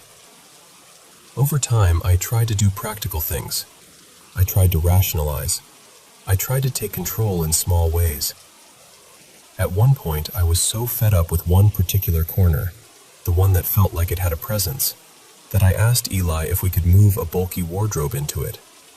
He agreed, and we shoved it in there together like we were plugging a leak. And this is the weird part. That corner stopped being one of the dark spots. Like breaking the line of sight, or changing the shape of the space, actually mattered. Eli and I talked about the figure too, and what messed with me was that he described it almost exactly the way I did. Same general silhouette, same feeling, same vibe. The only thing we disagreed about was what we thought it was. Like even assigning it a gender felt like guessing at something that didn't want to be known. And it wasn't only us. This house was in a small village where people weren't especially superstitious. Not the kind of place where everyone trades ghost stories for entertainment. But over the years, I heard from several different people, like not one or two, more like 5 or 6, that they would never step onto that property again. No big dramatic explanations, just a firm, calm refusal. Like they didn't want to speak too loudly about why. And apparently the owner before Eli's dad had similar experiences. The house had only changed hands a few times, and there weren't any deaths there. Nothing obvious you could point to and say, "Ah, that explains it." After about 2 years of trying to tolerate it, I finally told Eli, "I'm not sleeping here again. Ever." I expected an argument. I expected him to think I was exaggerating. He didn't. He just looked tired, like he'd been waiting for me to say it. He agreed, and honestly, it felt like a relief so intense it was almost grief. Like I'd been holding my breath for months without realizing it. About a year later, partly because of the pandemic, partly because he just didn't want to be there either, Eli stopped sleeping there too. And even now, when I try to debunk everything, I keep circling back to the same problem. How do you explain something that didn't happen in isolation? I could blame anxiety, sleep deprivation, the power of suggestion. I could tell myself I spooked myself and spiraled. But Eli knew the exact places before I told him. He'd seen what I described. Other people avoided the property without being prompted. And his dad had that choking incident and still refused to believe, which somehow makes it feel even more unsettling, because it wasn't someone wanting a ghost story. So yeah, I don't know what it was. I just know that house had rules nobody spoke out loud.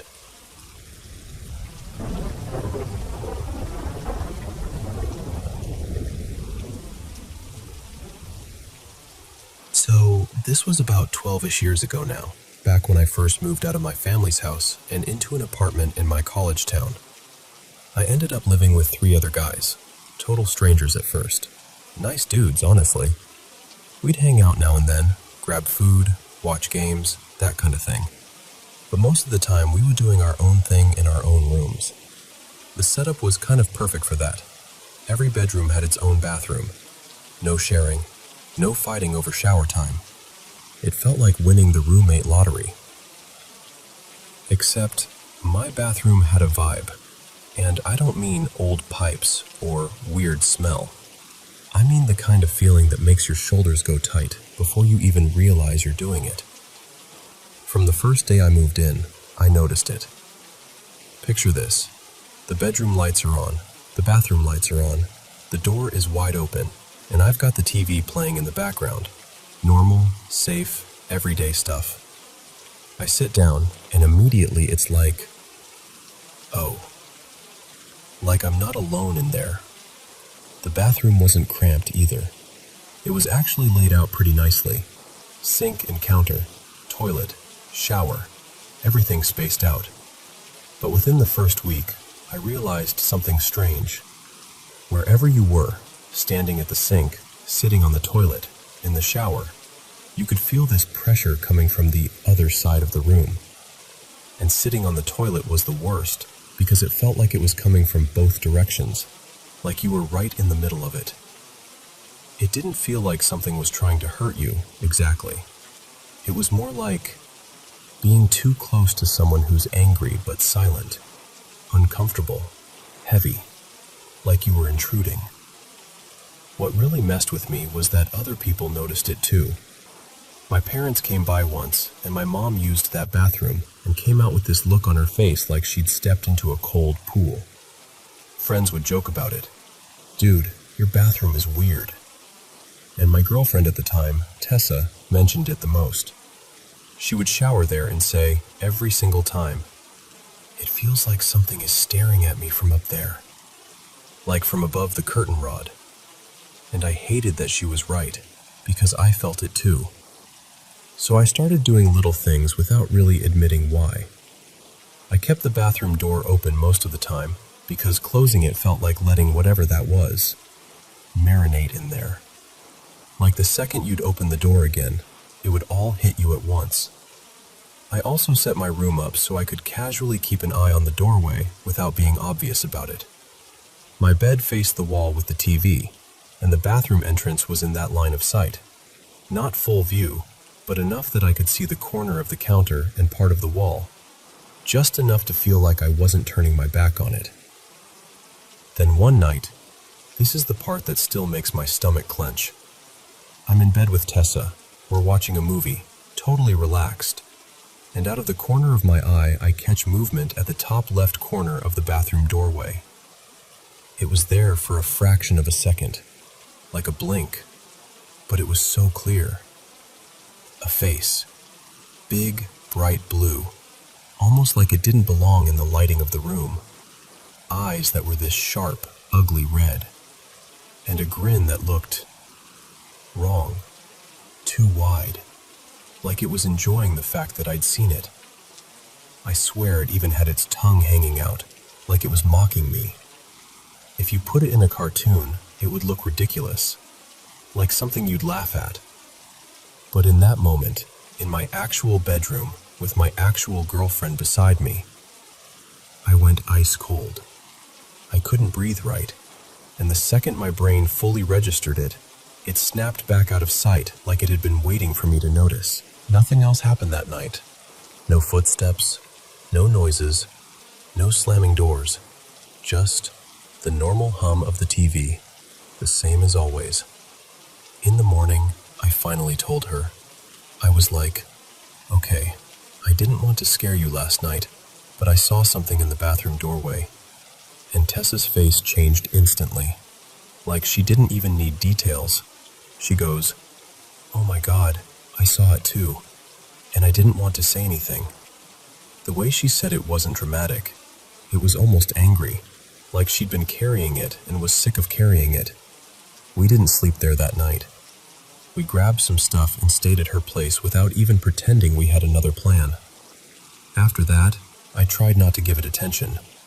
I kept the door open.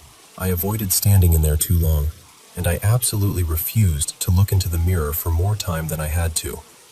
You know how you sometimes catch yourself staring at your reflection too long and it starts to feel strange? Yeah, that, but amplified. The last real incident happened about a month before I moved out. On a random impulse, I don't even know why, I decided to rearrange my room. And for some reason, I put my bed in a position where, the way I normally slept on my side, my face would be angled straight toward the bathroom. Not toward the shower or the toilet, but directly toward the counter and mirror. Full view. The second I lay down, it felt like a mistake. Not like, this is uncomfortable, like something noticed. That night was brutal. I had the worst nightmares I'd had in years, like the kind where you wake up sweating and your heart is pounding and you don't even want to close your eyes again. I'm not going into the details because they were, honestly, too disturbing, and I still don't like giving them air. But the worst part wasn't even the dreams. It was the feeling, this intense, furious feeling, that something was watching me with this clear message. Don't look. Like it didn't want to be observed, not even through closed eyelids. Like the fact that I'd positioned myself facing the mirror was some kind of challenge. The second morning hit, I moved the bed back. Immediately. I didn't think about it. I didn't wait and see. I moved it like my life depended on it. And after that, it eased up again into the usual awful bathroom tension. Still there, still heavy, but not flaring.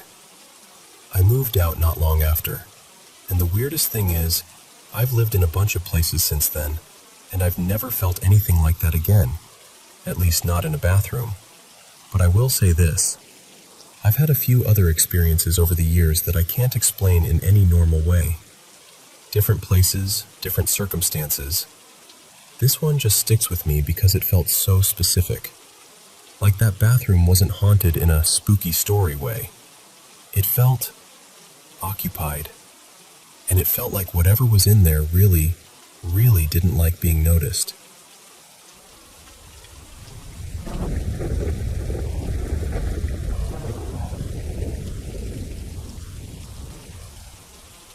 Hey, so I want to tell you about a house my family owned for a long time.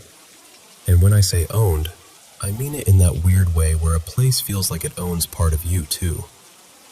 We moved across state lines when I was little, and we landed in this older house we ended up staying in for almost 11 years. It was the kind of place with narrow stairs, creaky floors, and that heavy, stale, cool air that never fully left, even in summer. Eventually we moved to a newer place. Fresh paint, more space, the whole new chapter vibe. Only, the old house wouldn't sell. It sat there, month after month, then year after year. And at the time, it felt like this annoying burden we couldn't shake. But later, after something awful happened at the new house, a flood from a busted pipe that ruined walls and flooring, we had no choice but to move back into the old one for a while. And that's when I realized something I didn't want to admit. The house hadn't been waiting to be sold. It had been waiting for us. Growing up there, I used to hear footsteps on the staircase every night, like clockwork. My siblings and I had bedrooms upstairs, and my parents stayed downstairs. At first, I assumed it was them, checking on us, making sure nobody was still awake, the normal parent stuff. But after a while, I started noticing something that made my stomach drop. The footsteps never went into anyone's room. They'd climb the stairs, each step distinct, heavy in the way only real footsteps are, reach the top landing, and stop right outside my bedroom door. Every time. Then, after a pause, they'd turn around and go back down, one stair at a time. And listen, I know what you're thinking. Old houses make noises. Settling. Pipes. Temperature shifts. I tried to tell myself that too. But this wasn't a random creak or a groan in the walls. This was a pattern. A person walking. A full set of steps, up and down, with intention. One night, I was already awake when it happened. I remember just lying there, staring at the ceiling, annoyed and exhausted. The steps came up like they always did, stopped at my door like they always did, and I finally snapped. I thought, fine, if it's my mom, I'm going to tell her I can't sleep. So I opened my door, and the hallway was completely dark, empty, still, not even a shift of shadow, nothing. I swear my whole body went cold. I shut my door so fast it almost slammed, and I scrambled back into bed like I could disappear under the covers. And then, right after I closed it, I heard the footsteps again. Only this time, they were going down. And that part messed with me the most. Because it was like whatever it was had been standing there, right outside my door, and my opening it was the signal that it could leave. It wasn't just me either. Friends would sleep over and whisper, "Your dad's coming upstairs." And then we'd both sit there listening, waiting to hear a bedroom door open, and nothing ever did. Eventually, one of us would get brave and peek out, and the hall would be empty every time. Another day, this is one I can still replay in my head like a video. I came inside while everyone else was out front doing yard work. It was warm out, bright, normal. I went into the kitchen to grab water. There was a window over the sink that looked out into the backyard. I looked down at the counter and saw my shadow, and next to it was another one. Not fully shaped like a person, more like a smear of darkness that leaned into mine. It was close enough that it looked like something was standing shoulder to shoulder with me. I spun around and looked out the window, because I thought maybe someone was behind me outside, like a neighbor passing by the fence line. No one, and this feeling hit me. This being watched feeling that's so sharp it makes you want to crawl out of your own skin. I bolted upstairs to my room, and I know it sounds childish, but I truly felt like if I slowed down, something would be right behind me. I stayed in my room for a long time, too long. Finally, I told myself I was being ridiculous and stepped back into the upstairs hallway. And right then, right by my ear, someone said my name. Not from across the house, not muffled, not like a distant voice. Directly into my right ear, like lips close to skin. I felt it. Warm breath, or something like it, right at my neck. I don't know how else to describe it. Every hair on my arms stood up. I ran downstairs so fast I almost fell, and I burst out the front door like the house was on fire. My family was still outside. None of them had come in. Nobody had left the yard. So when we had to move back in years later after the flood, I figured, fine, it'll be awful, but at least I'm older now. I can deal with it. What I didn't expect was for it to finally start happening to them. My mom, Lena, was the first one who got genuinely shaken. In the mornings, she and my dad would wake up earlier than me. This time, they were sleeping upstairs too, because most of my siblings were already grown and gone, and we weren't using the whole house the way we used to. Lena would go downstairs to the bathroom to get ready, and my dad, Mark, would come down a little later. Instead of knocking, he had this soft little tap-tap he'd do on the bathroom door so he wouldn't wake anyone. One morning, she heard the tapping. Same rhythm, same spot on the door. She said, "Come in," like always. No response. She waited, thinking he was being funny or distracted, then opened the door, and no one was there. Mark was still upstairs, asleep. He hadn't moved. She tried to laugh it off when she told me, but her face didn't match her voice. You know that look people get when they're trying to stay casual, but something inside them has already decided. Nope, absolutely not. Then there was the door incident. It was just the three of us home. Me, Lena, and my sibling, Quinn. My dad was at work. We had our big dog, Maple, who liked to throw her weight around and scratch at doors when she wanted attention. I heard this loud bang against the door of my parents' bedroom upstairs, like Maple had launched herself into it. At the same exact moment, my mom and Quinn both opened their doors too, like we'd been synchronized. And then Maple walked out of Quinn's room, calm, tail swishing, like she'd been in there the whole time. We all stood in the hallway, staring, because that sound had been unmistakable. It had the force of something slamming a door from the outside, but no one was in the hallway. And then we noticed the handle on my parents' door, still, like it hadn't been touched. No signs of Maple scratching at it. Nothing. It was like the house had decided it didn't need to pick on me anymore. It could spread the misery around. The creepiest part? I caught something on video during that stay. I was downstairs late at night, alone, doing that dumb thing people do when they can't sleep, wandering the kitchen, sipping water, scrolling, trying not to think too hard.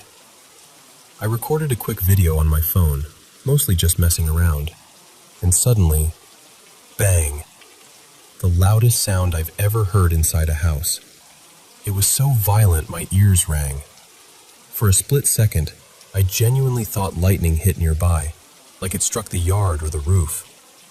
I played the video back, and even through the phone's audio compression, it sounded like something heavy dropped or slammed in the next room over. Nothing. But the sound was there. Recorded.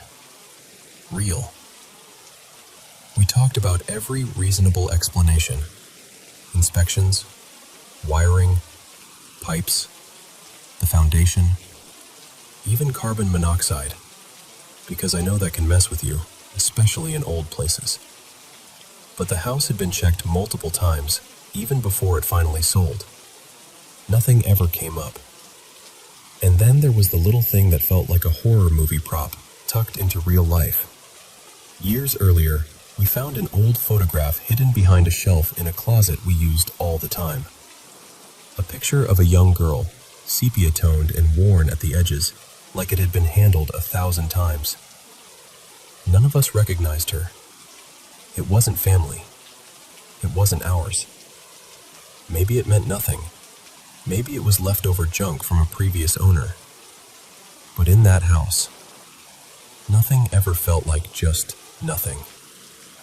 Even after we moved out for good, every time I stepped back inside, even if it was midday, even if the sun was pouring through the windows, I felt dread wash over me. Like the air itself didn't want me there. Like the walls remembered me. Eventually, we did sell it. Finally. Someone else's keys. Someone else's footsteps on those stairs. And I wish I could tell you I felt closure. But mostly, I felt relief. And this quiet, uneasy hope that whatever was in that house, whatever used to stand outside my door at night, decided it didn't need to follow me. Because it got what it wanted.